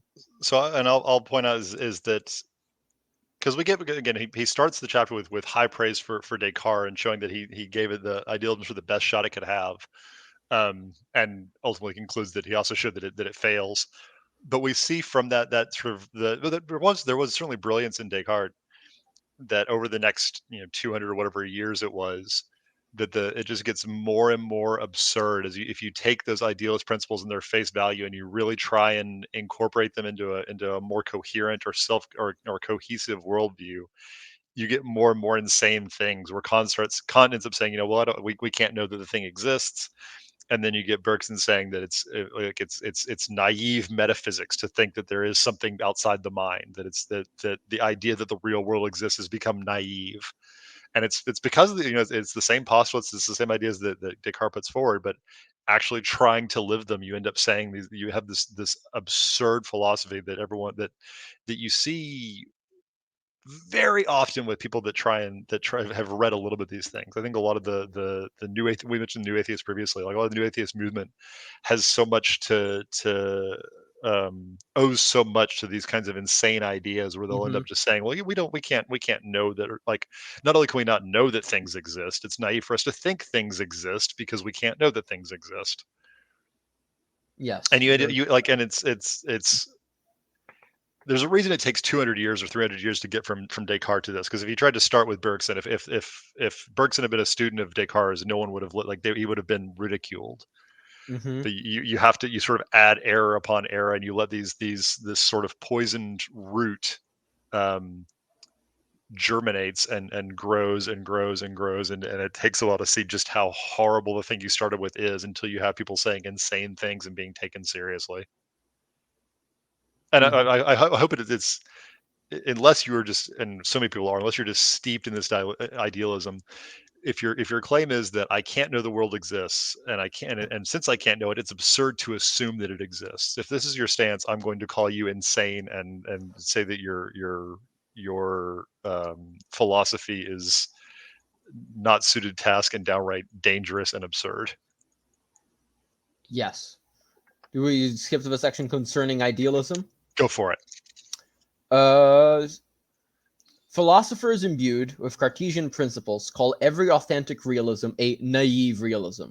And although it is pointed out to them that when such a designation is applied to Aristotelian Thomistic realism, it is itself childish, they will not be undeceived, because, as far as they are concerned, naivete is to start with an act of knowledge about things rather than an act of knowledge about knowledge. Good! The mind does indeed have to choose its path right from the start. An original decision is demanded of it, and it is a decision that will dictate its entire fate. But the first act of reflection shows that the person who has made his choice in keeping with nature and without challenging the first light shed upon his heart, I mean the first objective evidence, has chosen wisely. And it indicates that the person who has made his choice against nature in demanding a second light before following the first one has chosen absurdly, for he would fain start with what comes second. One cannot think about a thought thing until after one has thought about a thinkable thing. That is a thought thing, which is your own thought, and the thinkable thing, that is that which you can think outside. A thing good for existing, i.e., at least a possible real. The first thing thought about is being The first thing thought about is being independent of the mind. The cogitatum of the first cogito is not cogitatum, but ens. We do not eat what has been eaten, we eat bread. To separate object from thing, the objective logos from metalogical being, is to violate the nature of intellect, to flee from the first evidence of direct intuition, and at the same time to mutilate reflexive intuition, the very reflexive intuition on which we would make everything depend. And in the very first of its immediate data, idealism sets an original sin against the light at the beginning of the whole philosophical edifice. I think that sums it up. And when we talk about, like, we read a sentence earlier that was completely impenetrable to people that have read it 17 times. And then you have something like that, like he can write so clearly and so well, and it just works so beautifully. Because I don't think there's a lot to add to that. I mean, I think it might be worth No, a it's second. It might be amazing. something like, if that went too fast, record or rewind real quick and listen to it again. But I think it's quite clear, and Yep. I don't have much to add to it. Um, Yeah, I think it's again he gets so good sometimes. And to kind of finish this part off at least, and if there's more you have on yeah, maybe we'll finish concerning idealism first if you have more there. Sure. I guess the next paragraph, the second half of next paragraph, point 19, which I highlighted, is, and where will metaphysics lead if not to a world of truths beyond time, truths realized in temporal existence, and to a supreme supratemporal reality, which is all things supereminently. On the other hand, an exclusively reflexive philosophy judges not about what is, but about the idea of what is and the idea of the idea of the idea of the idea of the idea of what is. And it does so in a tone that is all the more superior the more it fails to lay hands on the real and avoids the risk of scraping the skin off them. Whereas the courage that properly belongs to the philosophy of nature, as well as to metaphysics, is to face up to extramental realities, to lay hands on them, to judge about what is. The humility that properly belongs to them is to submit it to be measured by things. Idealism wants nothing of that at any price. It is scandalized by the idea that an intellect be measured by a thing, by an ontological for itself that exists apart from it. A thing to which the intellect has to unite itself by an effort to submit to it without ever being able to exhaust it. And then he goes on and on about this. I'm remembering why I don't have a lot of notes in this section is because this is the part where he writes really clearly and beautifully, and I just it's underlines and yes is about Yeah, what I have to say I about it. just have highlights. And then I think the last paragraph of point 19, the two last ones, which Oh my god. this is the ones I posted on Discourse. A hidden but powerful teleological motivation also intervenes at this point, to which idealism unconsciously obeys, so cheating at its own game. Idealism's concern is precisely that it be not led to a certain terminus. It aims to avoid a certain final conclusion. Now, if from the very start things and the extramental stability whereby they regulate our thought are so carefully rejected, it is because of the fact, above all else, that owing to a secret instinct that is the more imperious, the more it remains unconfessed, the mind does not want in the end to be forced to come face to face with a transcendent, supreme reality, an abyss of personality before which every heart lies open and which our thought has to adore. The bastions and fortresses of idealistic philosophy thus appear to be just so many vast defense works against divine personality. Nothing is more significant than those far-flung works. It is enough that things exist for God to be unavoidable. Let us but grant to a bit of moss or the smallest ant its due nature as an ontological reality, and we can no longer escape the terrifying hand that made us. I'm gonna pause to just give that some air because that was That's so good. ah. That's amazing. When I mentioned a minute ago that I think the new atheist movement owes so much to idealism, it's exactly this point that he's getting at is as soon as that idealism seems constructed almost intentionally to avoid having to face the necessity of a divine creator Mm-hmm. is that the and you know and people have tried to go about different idealist proofs for God, but as soon as you embrace any kind of Thomistic realism, all of his metaphysics follows. All of the five ways immediately follow, and all that's left is for you to understand and make the connections. Is God is inevitable as existence itself. As soon as you admit, like you said, let us grant the bit of moss of the smallest ant its due nature as an ontological reality. We can no longer escape the terrifying hand that made us. That if you honestly confront reality as the real, you are necessarily pulled to what created it, It's so which is good. terrifying to the modern Yes. mind in so many ways. And it is a terrifying hand because it gets what is it? An abyss of personality. He calls it. It's a divine personality, and it's Hmm. huge. It's way bigger than you are. It's amazingly strong, and I think you work out your salvation with fear and trembling for a reason. And fear of the Lord is the beginning of wisdom, also for a good reason. Hmm. It's not the end of wisdom, but you certainly have to start there when you realize what's going on. It is only, I think, that Aristotle made the unmoved mover very docile as something which just contemplates itself, which you can kind of escape how terrifying it would be otherwise. Hmm. Um, You want so me to the just read the next three paragraphs, or do you have another comment? Because those I I just highlighted all of that. yeah, no, I want you to read it, but I want to say one more thing, because Yep. before we get into that, because I think it gets into, so this section is concerning idealism. So, but and at this point, he's sort of getting away from idealism a little bit and getting to something much more profound and metaphysical, which I love. So we'll get to it. Um, but the last thing I want to say here, but as we're sort of departing from the talk about idealism, I don't think it's any secret that I think both of us would very much agree with Maritain and with Thomistic realism as the proper epistemology, Yep. or at least realism is the proper epistemology versus realism, Hmm. or versus idealism. Um, and just to make the one little pitch to any of our audience that are trying to follow along with this, I want to just sort of rehash Maritain's point, is that is you think about, where does your knowledge begin? What are the first things that you know? And is the first thing you know in your head, or is the first thing you know something out there? And then you reflect on on the action of your mind to think about it.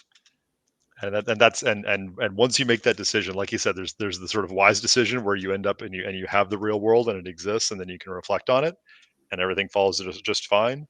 And there's the one where you start with doubt, and you can only end with doubt. You can only end in your head. You can Yeah. only end, or you can't really end. You end up sort of stuck. And this is why we get into philosophy in the 20th century being about language more than it is about reality, is because they've given up on the real as an object to think about. And so Wittgenstein, all he has to talk about is language, because it's the only thing that they'll agree exists. Hmm. Um, It's a decision that will dictate the entire fate of the mind. mhm. The original decision, as he says. Yes.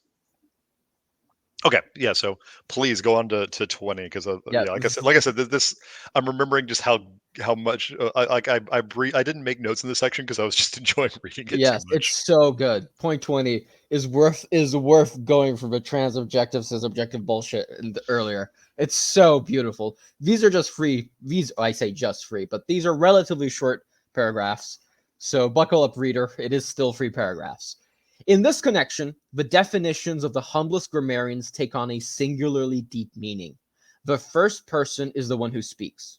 It is thus that we call the cis-objective subject is designated. That subject says I, not indeed in the sense of Husserl's pure I, which is stripped of all entitative subjectivity, but because a mysterious ontological or metalogical depth, a universe unto itself, a center of liberty, knows itself in that I. Round about us is a vast multitude of transobjective subjects, and they are designated by the second person, the one to whom we speak, and who speaks to us, each a center of mystery.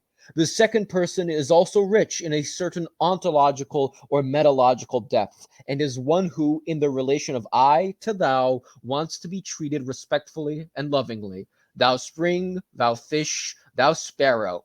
But let charity intervene supernaturally to complete our weak philosophical perception of the relations between things, and St. Francis will speak to his sister water, his brothers bird and fish. No attitude has a deeper metaphysical truth, and it is essentially realistic. For Mr. Brunswick, there would obviously be no sense in calling upon a bird. And what do all these things that I address familiarly as thee and thou say to me? The third person is the one of whom we speak. He is on every lip. All things speak of him, and as long as I have not known him for myself, I only hear the voice of creatures talking among themselves about him. But when I know him for myself, without any intermediary other than the light and propositions of faith, then it is thou, yet more hidden, more mysterious, and freer than anything that can be created, and every person that can be created. It is thou that I hear. Just an amazing three paragraphs. So And good. yeah, I have very little commentary. I enjoy reading. This is the there are parts of Meriton that I enjoy reading for the intellectual stimulation, or for the way it challenges and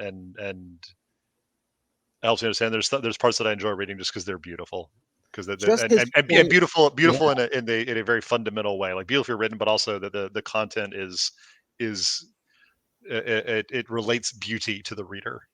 Yes, and just the point made almost casually that charity completes the work of the philosophical perception is amazing, and that it Mhm. is essentially it com- it is only by grace and charity that we complete this work of philosophical introspection and perception. That St. Francis is right to say sister water, brother bird and fish, brother sun, sister moon. Mhm. He gets into a bit theology later. He's I mean not later in the next point. He talks about how God is unique amongst all intellects. He talks about how Mhm. we're opaque to us, we're opaque to ourselves. Things are opaque to us, and we are opaque to ourselves.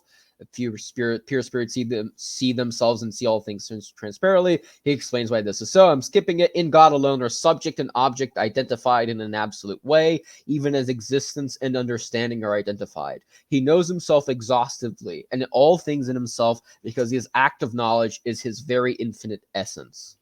And then I don't have notes for a bit. So if you have anything, I don't have anything until part 3 concerning knowledge itself, yep, but I yeah. think it's and um, American gets this from St. Thomas, of course, but the ways that we can that our understanding of our own intellects tells us something about in a very limited way, obviously, but tells us about the divine. Like we can understand more of the divine intellect by understanding our intellects.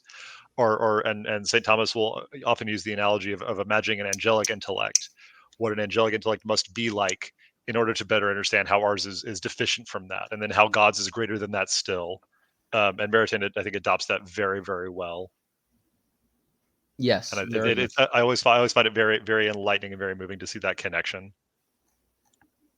Yes, and it also obviously connects to his previous points of granting the smallest ant its ontological reality. You can no longer escape God. Everything speaks of God, which is the last paragraph in point 20.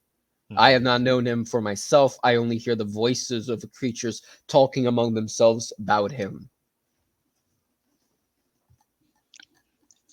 Okay, Concerning knowledge itself. absolutely.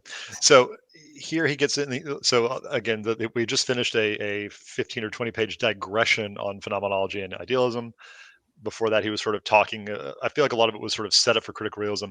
Now he actually gets into what St. Thomas says about what knowledge is, and he has 7 distinct points um, that Should I we think just are. skip the explanations, or you want to read them all, the first sentence, or do you want to go through the I, explanations? I think I'll probably read a sentence of each, and we can sort of talk about it if we need to. Sure. So the first one, there's a vigorous correspondence between knowledge and immateriality. And actually, and the second one's really, it says, why is this so? Because by an apparent scandal to the principle of identity, to know is to be in a certain way something other than what one is. It is to become a thing other than the self. Um, and To become the other as other, yes, and I'll go ahead and which say is again, why this is the intellect cannot be material, as he says. It must be capable of knowing emerges above matter. yes, and this is another. This is not so much my issue with that previous definition of knowledge of true justified belief, but more that this one is so much fuller because it's knowledge is such a it is a becoming is I remember someone explaining this way. If you've got say a I've got a hot mug of tea in front of me that I'm trying to sip on to keep my voice going. Mm-hmm. When I grab it and I feel heat from the mug, I become aware of that heat. I gain knowledge of the hotness of the tea that I'm drinking. My mind becomes hotness. Is there is a not substantial change because it's an immaterial thing, but there is a real way in which I become that which I know. And Mm-hmm. it's not physical, it's not material. I'm not changing into a teacup, obviously, but I have gained teacup in my being, in my immaterial self. Is I am again, I keep using physical words because it's hard to avoid, but I'm transformed into that thing that I know. Mm-hmm. The immaterial intellect conforms to what it perceives Mhm. or is fed to by the senses as in the process of understanding. But and again, I don't want to go back to the mind of animals again, but there's the same thing can happen in animals. The animal can Mm-hmm. know, he doesn't know the essence because he only has sense knowledge and intellectual knowledge, but he becomes the senses that he apprehends, the sense knowledge that he apprehends, he becomes in an immaterial way. There's an immateriality, even it's not fully immaterial. It's a sensible knowledge. It's not intellectual knowledge, but there's still an immateriality to it. Is the dog gains red or hot or wet or whatever, um, in an immaterial mode, as he gains that immaterial form, just as and we can do it intellectually as well, as I can become, I do become charity, I do become, um, substances. I can become computer screen or bulge. By Mm-hmm. to the extent that I know you, I have your form in an immaterial way. Mm-hmm. Yes. And it's I find, clearly, I think uh, very difficult to give words to it, because it is purely immaterial. Is Words are going to fail because we're trying to describe something that it is so intimately tied to being and becoming, but in a mode that is completely different than we think of than our everyday experience with being um, and substantial change. Mm-hmm. So free, Yep. or Sure. uh, I can actually, but I don't think the first sentence actually helps a lot. The first two, the Go for it. third actually makes sense. To know does not consist in making anything nor in receiving anything, but in existing in a way better than by the simple fact of being set outside nothingness. Knowing is an active, immaterial superexistence whereby a subject not only exists within existence limited to what that subject is as a thing enclosed within one genus, as a subject existing for itself, but with an unlimited existence in which by its own activity it is and becomes itself and other things. And then he goes in a long digression until point four. Is But this is also why, of the animals, why man is the greatest, why the intellect sets us not just in degree above the other animals, but in kind, because we are capable of knowing in this intellectual ways. We can know everything, as we have unlimited existence available to us in a way that mundane material things do not. mm-hmm. Right. Four, active knowing is none of the actions we customarily observe around us. It is not part of the category action nor the category passion in Aristotle's table. Taken purely in itself, it does not consist in the production of anything, even within the knowing subject. To know is to advance oneself to an act of existing of supereminent perfection, and that in itself does not involve production. Mm-hmm. You want to elaborate on that, or do we just go to point five? I think go on to five. Okay. Wherever it is a matter of a knowing being other than God, for by himself he is in supereminent fashion all things, we are forced, if we would conceive of knowledge without absurdity, to introduce the notion of a very special kind of existence, which the ancients called esse intentionale, intentional being, and which is opposed to esse naturae, to the being a thing possesses when it exists in its own nature. For after all, the scandal suffered by the principle of identity can only be apparent. And it is certain that, if it is proper to the knower to be another thing than what it is, we must needs be, oh, that wording, to avoid absurdity, distinguish two ways of existence. We have to conceive of an essay that is not the proper act of existing of a subject as such, or of its accidents. So it's not that you literally become something else, as we were saying, but you exist in a different way. It's that you point he's basically bringing up intentionality and why intentionality is a scholastic idea, not Mhm. a idea of modern psychology from Franz Brentano, as many people think. And yeah, and I'd rephrase that. I'd say you don't physically, or you don't materially become the thing known. I'd say, literally. I mean, there it is not an analogy to say that you're becoming the thing known, or it's not a metaphor. Is you are becoming the thing known literally. You're just not doing it in a material way. Mm-hmm. It's an entirely tendential and immaterial existence whose office is not to posit a thing outside nothingness for itself and as a subject, but on the contrary, for another thing and as a relation. It is an existence that does not seal up the thing within the bounds of its nature, but sets it free from them. In virtue of that existence, the thing exists in the soul with an existence other than its own, and the soul is or becomes a thing with an existence other than its own existence. So the soul almost participates in the everything, or becomes the everything, but not literally. Again, it doesn't become the esse naturae of the thing itself. It takes on the esse intentionale, the intentional being of it. Mhm. And he brings up, I guess I don't know if it's an analogy, but he brings up the point of painting, which I think was a very good way of explaining it. If you do you want me to read it? Yeah, sure, go ahead. In another order than that of knowledge, in the order of efficient activity, is it not equally necessary to admit an intentional manner of existing? The way, for instance, in which artistic power passes into the painter's hand and brush? For the whole picture is the work of the brush. There is nothing in the picture that is not really caused by the brush.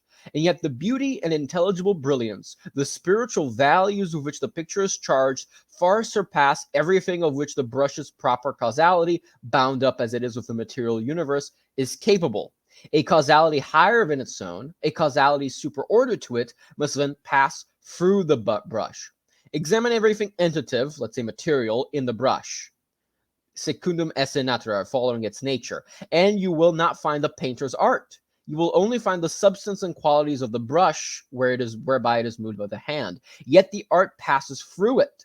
Examine everything material about the medium that transmits sensible quality, and you will only find the properties and movements, the wave movements and others, that the physicists see in them. You will no more find quality there than you will find the soul under the scalpel. Yet quality passes through it, secundum esse intentionale, following intention, since the sense will perceive it when the wave or vibration reaches the organ. And then I'll skip to the ending of this paragraph. However this may be, what is important for us at this moment is its role in knowing and the material operations of knowing. The intentional presence of the object in the soul and the intentional transformation of the soul into the object, both a function of the immateriality, imperfect for sense, absolute for intellect of the cognitive faculties. Anything to add on that? Not much. I think that one, it's not, the whole mechanism is not clear, but you get what he's trying to drive at, that you need to posit another kind of existing, or else you get you're making an absurdity of the principle of identity. Yes. Okay. And then point 6 is, I think, this, if you want to handle that one, because I didn't take notes. So did you have something highlighted for 6? No. Okay. I have like one thing highlighted in the final paragraph, but you can do the 6 rest of 6. what is the means by which the union of the knower and known is affected? What is the medium thanks to which the thing known exists intentionally in the knower and thanks to which the knower becomes intentionally the thing known? It is the whole world of interest, psychic, immaterial forms that exist in the soul as vicars of the object. These the ancients called likenesses or species.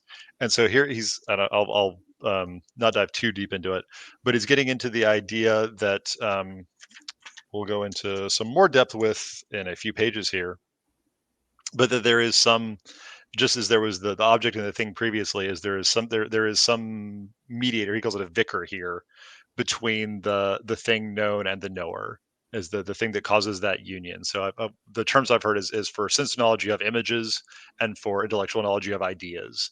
Is images are that by which you know the sensible, and ideas are that by which you know the general, the intellectual. And so there exists these intentional forms by which you're connected to the thing known. Mm-hmm. You want me to just read my last note on it, or do you have anything to add? No, you're good. So it's just, I think halfway through the final paragraph. In this way, the intellect itself, actuated by the species impressa, and then producing within itself a species expressa of the intelligible order, an elaborated or uttered presentative form in which it brings the object to the highest level of actuality and intelligible formation, becomes the object in final act. I don't remember the exact meaning of this because I didn't skim over, because I didn't spend a lot of time in this part when I was skimming it over just before the show. But I remember that I highlighted it, so it must be important. That's what I can say here. I even changed the highlight colors to green for this one. I'm sure there was the If you understand all whatever. the jargon, this is the summation of it. If you understand all the jargon. If you've read it recently and are following along with the line. Yes. Yep. And then 7, as regards the species or presentative forms, 2 roles or functions of quite different orders must be carefully distinguished. On the one hand, these immaterial forms, these species, are modifications of the soul, and by that title they determine the faculty in the same way as any form determines a subject. But these modifications of our proper natural being, these modifications of the entitative order, are only the prerequisite conditions for knowledge. In no way do they constitute knowledge. I want to. So I feel like we need to show the diagram, but Yeah. I have nothing to say about it. So if you want to, I'll I think just we should say just I'll go read ahead. his own summation, which is point 23. I'm going to read all of it, just the first 2 sentences. In short, knowing appears to us to be an imminent and vital operation that essentially consists not in making, but in being. To be or become a thing, either itself or other things, in no way other than by an existence that actuates a subject. So you don't literally become the other subject. This implies a quite superior, and then, jargon. Now, do you want me to get into the. This is from a footnote, gentlemen. So I think um, if nothing else, if you've got the image, please bring it up, and I'll remind the listeners, if you listen to chapter 2, is there were a couple of diagrams in there that we showed off that he presented to try and help make concepts more clear, and which we had to read pages and pages to understand what each of the parts of the diagram were. His diagrams, while I'm sure they are incredibly let's go there. Yeah, I'm sure they are incredibly full of meaning. They are impenetrable by themselves, and like they don't actually aid the text in any way that I can see. But this one is entirely contained within a footnote, and like I said, I skipped the footnotes so Bulge can handle this understanding of this simple diagram, as he calls it. uh, I didn't say this one was simple. I think I said the other one is No, no, relatively no. simple. Maritane says this one's simple. Oh yeah, he did. He did. That's true. It's a sketch of simple diagram. I didn't reread this part because again, it's in a footnote. But dear viewer, you should see this. It's a thing of beauty. Marathon is a very brave man, one of the few people who will draw a vertical line in the horizontal, not a vertical, a diagonal line, in what appears to be a mostly vertical diagram. And very intentionally too. Like I'm sure there is a reason that the thing as object for in the imagination is outside the mind, but the thing as object in the intellect is in the mind. I do not know what that reason is. Um, um, I don't know. Um, yeah, if you understand all this terminology, I guess this might be helpful. The next diagram makes more sense. I can show it briefly here. Go for it. Should we go to that? Can you see the next diagram? I can, yes. You might have to make it a little bit. Yeah, it doesn't quite all I fit can at the same time, so you might I have to play can around. zoom out, but Let me then see if I can. Am I capable of? No, that's not going to do it. Yeah, I think that worked. Or no, we can just do this. Yeah, so I think it's all legible. uh all right. Yeah. Do you want to explain it? Because can I go to my text? Is it still on that screen? Because Is I switched screens. Is I'm right now we're showing the diagram, the image, or Oh, the okay. the Yeah, I figure. can go to the stream. Okay, so it doesn't interrupt it if I go Yep, you're good. out of that app. Okay, so it's there. I can just leave it for the viewer. And then what the hell is happening in this part? If our knowledge contains okay, what do we cut? Do we just go to the diagram? Yeah. Do we So even cover it? okay, so the one thing I do want to go back to, and this is the last paragraph of 24, I think. I think we're doing this in the right order. Yep. Um, because this gets into some of the issues, and I think it's yeah. I'll read it. So this is talking again about those things by which we know. Uh-huh. This is the idea of formal. He talks about formal signs, and it's not mere signs. What is he trying to remember? The yeah, instrumental signs and formal signs. Um, where the one is what it is first and signifies something second. So if I see smoke, the smoke is the thing itself, and it signifies the existence of fire. The other possibility is the thing whose existence is that it signifies, is that its existence is as a signifier. And this is what he calls concepts do in the mind. Is the only reason you know that you have an idea is because it was the thing that allowed you to know something in general. The only reason that you're aware of images or imagination is because they put you in contact with sense knowledge. Mm-hmm. So here in this paragraph, it says St. Thomas, refuting beforehand certain idealistic positions, takes great pains to warn us that the species or presentative forms are not the object we know, but pure means of our knowing. They only become the object of knowledge reflexively, and thanks to the production of a new concept. If our knowledge, he explained, stopped at those forms, if it were our representations that we know, then on the one hand, all the sciences would be absorbed into a single science, and it would be psychology, and on the other, contradictories would be true, since a true judgment would then be a judgment in conformity with the representations. A person judging that 2 plus 2 equals 4, and one judging that 2 plus 2 does not equal 4, would be equally right, since each is expressing his respective representations. Thus, presentative forms, concepts in particular, are pure means of knowing. Scholastics called them objectum quo, mental objects by which knowledge takes place. What is known through these immaterial species, which they called objectum quod, the object which is known.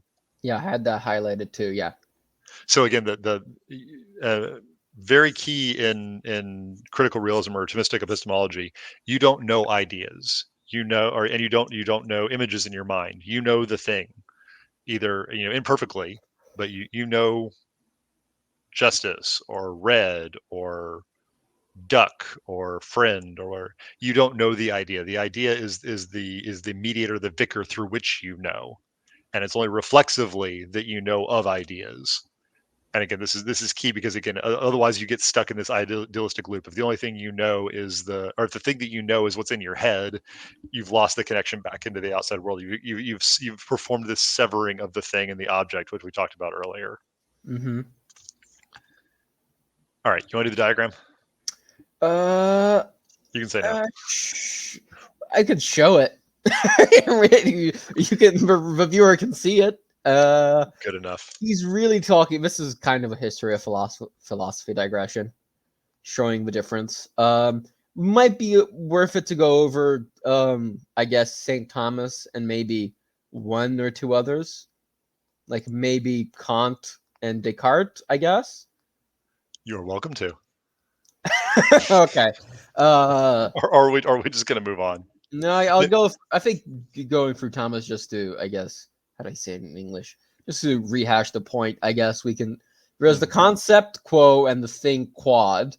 And where should I go? Should I go right to left? So, okay, we start as thing, the thing as thing, material object, and then the thing as formal object, and then the thing as species, a formal sign in the mind. And then I should say the as object, the formal object is already in the mind. You can see the diagram first. In the mind, outside the mind, in these very beautiful scroll-like letters for some reason. He made sure it was a very pretty diagram.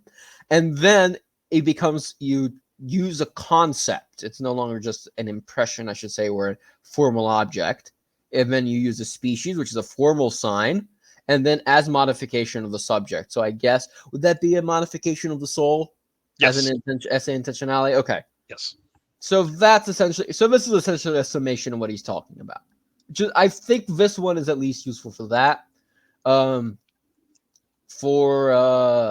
guess I could go for try to explain Descartes. We start with ideated quad thing, which the idea resembles. And then there's the object, and then we go to in the mind, the objective, quote unquote, reality of the thing. The intentional disappears, formal, quote unquote, reality of the idea. I think this is him making fun of the fact that it's all nonsensical. I think. And then Berkeley has my favorite one, which is outside the mind, no thing, and then in the mind, idea thing. And that's it. Which is really good. And then for Kant, unknowable thing in itself, and then just constructed phenomena. And then I had no idea what in absolute thought means. I don't know what in intentional awareness, I can kind of think it, but he's only referring to Husserl. For Edith Stein, there would be a thing in itself, very obviously. For Saint Edith Stein, I should say. And I don't know much about Hegelian thought, but I know there's sort of this absolute mind that They goes love off the on a word little bit. absolute. They love the word absolute. But I think it's interesting because you've lost knowledge in this scholastic form. Descartes tries to preserve it, so that the sort of far left column is St. Thomas has knowledge as this modification of the soul. As your soul is gains in knowledge as you grow immaterially in knowledge. Your soul becomes more through knowing things. And Descartes tries to maintain something of this idea, although it's confused. And then after that, you by losing that it's interesting by severing that connection between the thing and the idea, or the no thing and the idea in the case of Berkeley, is you kind of lose the soul in a sense, because there's nothing for it to grasp. for it to grasp. Yeah, so the soul itself, the self fades away very quickly after Descartes, who's possibly sort of unconsciously realizing that he doesn't want to lose the self in his thing that starts with the self. But it's ultimately what happens as you progress from there, as you lose the soul very quickly once you sever the thing from the object.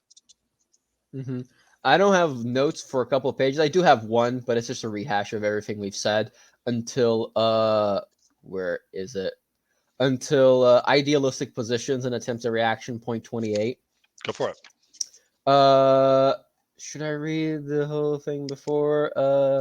Nah, we're Berkeley. running Okay, long. so I'll just go. Finally, Kant will once more admit with Descartes a thing, das Ding an sich, the thing itself, hidden behind the object. But because he looks upon the object as something constructed by the mind's activity in accordance with its a priori laws, will arrest our knowledge at the phenomenon that is thus constructed, the thing itself remaining unknowable. All these philosophers, because he's talking about the other ones before, all these philosophers equally disregard the proper nature of knowledge. They envisage the operation of knowing after the pattern of material operations. They regard an activity which is essentially immanent as an activity ad extra. And that's what I had highlighted. The rest of the paragraph is good too, but I think this gets to the point. Hmm. And then I don't have anything highlighted except like a brief footnote in mathematics, but we can skip that because that's not important. I'm trying to think. I think we're getting to the conclusion now.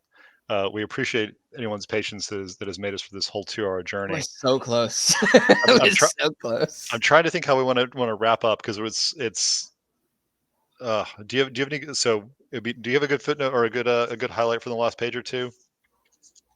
Because Let he me has a see. nice digression on being of reason, but I don't want Yes, to. I actually thought that actually cleared up his use of the word reason, uh, where he's like saying this is a thing of reason. I think that cleared it up a lot. He's essentially meaning it's a thing of abstraction. It exists only in the mind. Yes. He's almost just saying virtual, as scholastics would use it. It's a virtual, like a virtual distinction isn't a distinction that exists only in the mind.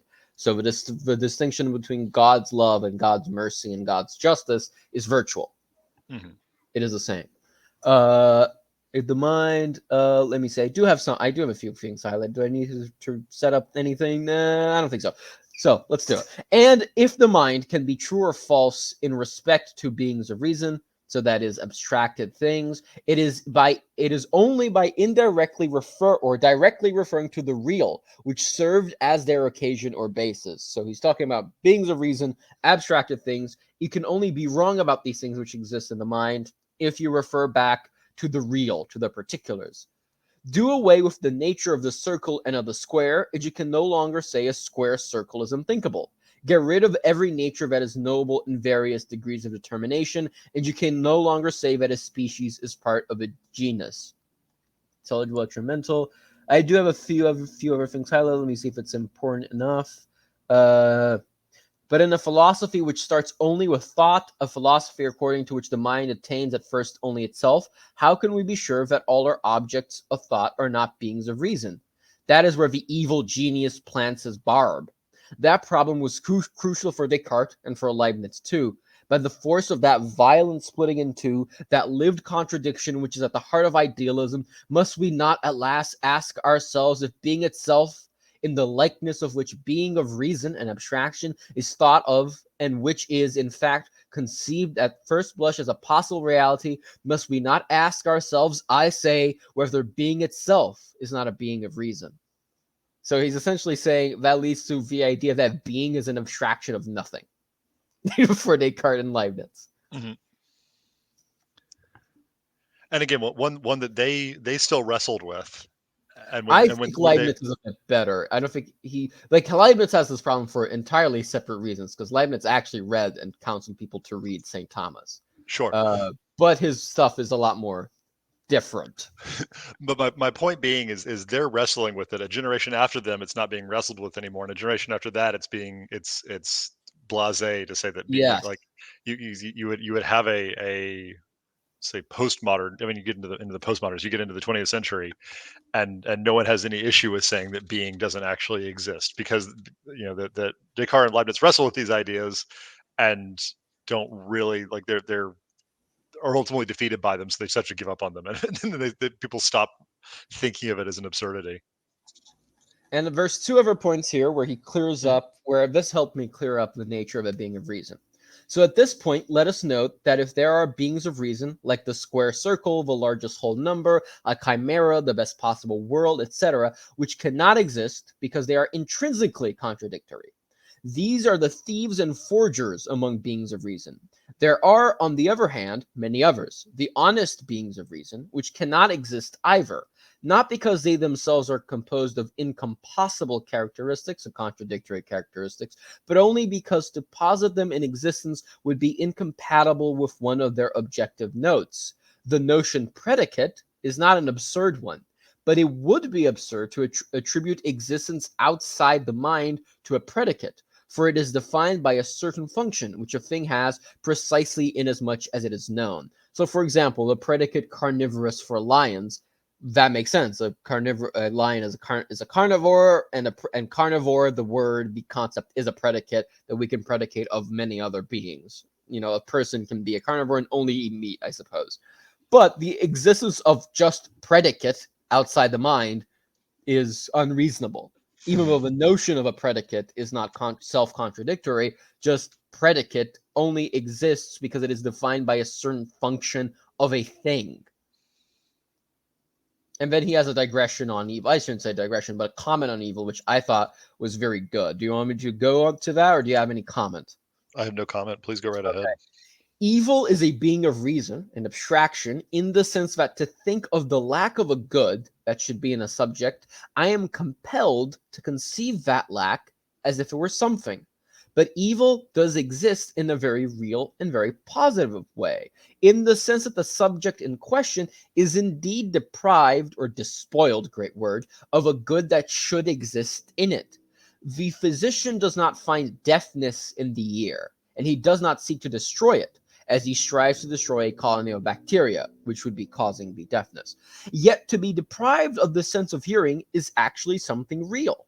And the being of reason, deafness, is based on a very real disturbance in the inner organization of the ear. And And then I so think. I do have a comment here because I enjoy this a lot because Mhm. it's something I think we've touched on many other episodes. This idea that evil doesn't exist, that evil is not a thing, evil is a privation. But I think he expresses it so clearly here, and I think calling it evil being of reason is such a nice turn of phrase to explain it. And it's not to say that we don't observe that there is evil, that there are things that should be one way that are not that way, or things that don't have things that they should have. But Mhm. that's what you're seeing is you're noting an absence, and absence itself is a being of reason. There aren't absences around. There isn't deafness around. There isn't silence. Silence is not a thing. Silence is a being of reason. Darkness is a being of reason. As you're noting that something isn't there which could or should be there. and Yes. and and evil is just is the sort of the the unification of all those absences. Is if something is proper to a thing and it's missing it, that's what we call that evil, but there is no actual thing there. There is something that's missing there. Mhm. All right, go ahead, wrap us up. No, should I? What do I have to wrap up? I remember actually. I think the Hindu philosophers actually wrestled with the concept or the reality of absences quite a lot. Back in like the 500s or something AD, which is very interesting. Is when I first ran into the concept of privation as not real. as evil as not. They essentially got to the point of evil. Some of them, not all of them. Some of them actually got to the point of evil is not real, but it's positive in a way. Like I notice that there is something not producing sound. But the sound, but the lack of sound itself is not real. It's just lack. It's not. It's an absence. So it's just a neat little cross-cultural moment, which some smart people in another side of the world actually figured this out, which is great. But it is important as much as the church certainly is divinely inspired, and as much as St. Thomas was, relied on the magisterium and the knowledge of the church. This is ultimately philosophy. Is the the Maritain will certainly add revelation into his writing in scripture, and like I said, the magisterium of the church is what the revealed knowledge to the church. But this is strictly speaking philosophy. This is a discussion of that which is not faith based. These are things that can be known and should be and can be understood through the use of reason. And so other cultures can, with effort, derive these same truths. I mean, after all, we're using he calls it Aristotelian Thomism. After Mhm. all, Aristotle being a pagan. Mhm. Exactly. All right, we're over the 2-hour mark. I'm going to say we call it there. We did manage to finish the chapter. We did. I'm very impressed. There was a point where we were over the 1 hour mark. I'm like, oh no, we're not going to finish this, are we? This is going to be rough. So chapter 4 is knowledge of sensible nature. So we're moving. So we've gone from epistemology. We're actually going to be talking about particular knowledges, and this can be sensible knowledge. I'm excited because again we talked briefly about the distinction between sensible knowledge and intellectual knowledge, and I'm wondering if this is going to touch on some of those ideas we mentioned earlier, like because animals again have sensible knowledge. That's what it means. That's what it means to be an animal. Is to in Aristotelian terms, the animal soul is one that can possess sense knowledge, and then has motive abilities to act on that knowledge.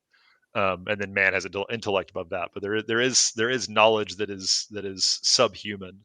So I'll be interested to see if he touches on any of those distinctions that I was bothered by. Any thoughts to sum up before we close?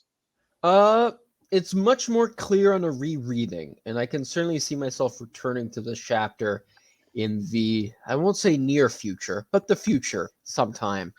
And it brings up a lot of interesting points. It has a lot of interesting insights. It has occasional moments of amazing beauty and poignancy, as I think point 20, which is those 3 paragraphs I cited, show. But it's got a lot of technical jargon that you need to overcome. I would not recommend this to a beginner. Go read like Phaser and Oderberg, and then maybe consider reading this. Read Free Reformers if you want Maritain. Don't go to this first. And I know you're reading some of their Maritain right now. I wonder if he is a good of introduction on his own work if you start with his more popular things. But yeah, I wonder because he has a lot of books. I don't know how many of them are actually translated because he has a lot of books. Like as you can see, this was translated while he was still alive, and at some point, I think 20 years later. So this was a 1950 translation. This was published in early 30s, I think. And all the book citations are the titles in French, which means there are no English versions when this translation was published. So I know some of them have been translated. I think Bergsonian philosophy has been translated. Philosophie Bergsonienne has been translated, but I don't think Reflections on the Intelligence, which he cites a lot, has been translated. I know Etienne Gilson, which he cites, has been kind of translated a little bit. I know Garrigou Lagrange, some of his work has been translated. But there's a lot of stuff because of the translation barrier and because it is very much for academics, I would not recommend it for a beginner. But if you are well versed in scholastic philosophy and you're looking for a book which deals with metaphysics, with epistemology, sorry, I would recommend this. If you're not, P. Coffey has a book which is available on archive.org just called Epistemology, and it's for beginners, and he's an Aristotelian Thomist, Catholic, so you can just read that. I might actually give Caleb the link and ask him to post it on the show notes because it's assumes you know nothing, begins with what is epistemology, and so forth, introductory questions. It's supposed to be used as a university textbook. written by a Thomist, so it's good. So that would be my wrap up, I suppose. Alternatively, you could just learn German, French, Latin, and Greek, and just you'd be fine following with Meritain directly. I mean, yeah, you could just read St. Thomas in Latin first and then go to this. Like, Yeah, that's fine. that probably is the thing. All If you right, can get through the whole the two summas at least, Contra Gentiles and Theologica in the original Latin, then you can, you should start reading this book. there you go. You're fine. There you go. All right, let's not wait 4 months for the next one. I'm gonna go and Yeah. start chapter 4 in the next, but yeah, we'll try and make these a little quicker because I do want to get through this eventually, and hopefully by the end of the year we can finish it. But we'll see if it Let happens me or not. very quickly check the size of chapter 4. It's like 80 pages. Okay, It's it's 70 pages. it's Okay. about what chapter 3 was. Yeah. It's actually, yeah, about what chapter 3 was. It's like 5 extra pages, something like that. All right, well, Okay. let's try and do this one within the next 3 months. Let's try and get it done by the end of summer. Yeah. How many pages are in this book? Oh, like only. I'm skipping the appendices. Screw Yeah, that. yeah, no, like the actual thing ends like at like page 300 something, and then there's a lot of appendices. There's, No, seriously. there's at least 120 pages of appendices. Oh Yep, man, yep. I We don't might have to worry about actually read those. a few of them because he's actually talking about what God is. That might actually be interesting. We will probably not cover it, however, on the podcast. No, But yeah, we'll get but I there. will consider reading it. And if it's just, and no, St. John of the Cross, I'd never checked the appendices page before. Okay, that might be interesting. The free page digression on St. John of the Cross might be interesting. But that's for another year. All That's right. for 2024. Okay. Thanks for letting us know, everybody. Caleb, edit this down to what, an hour? Let's see. Yeah, get this down to an hour before you post. Good luck, Caleb. Take care. Bye, everybody. Bye, everyone.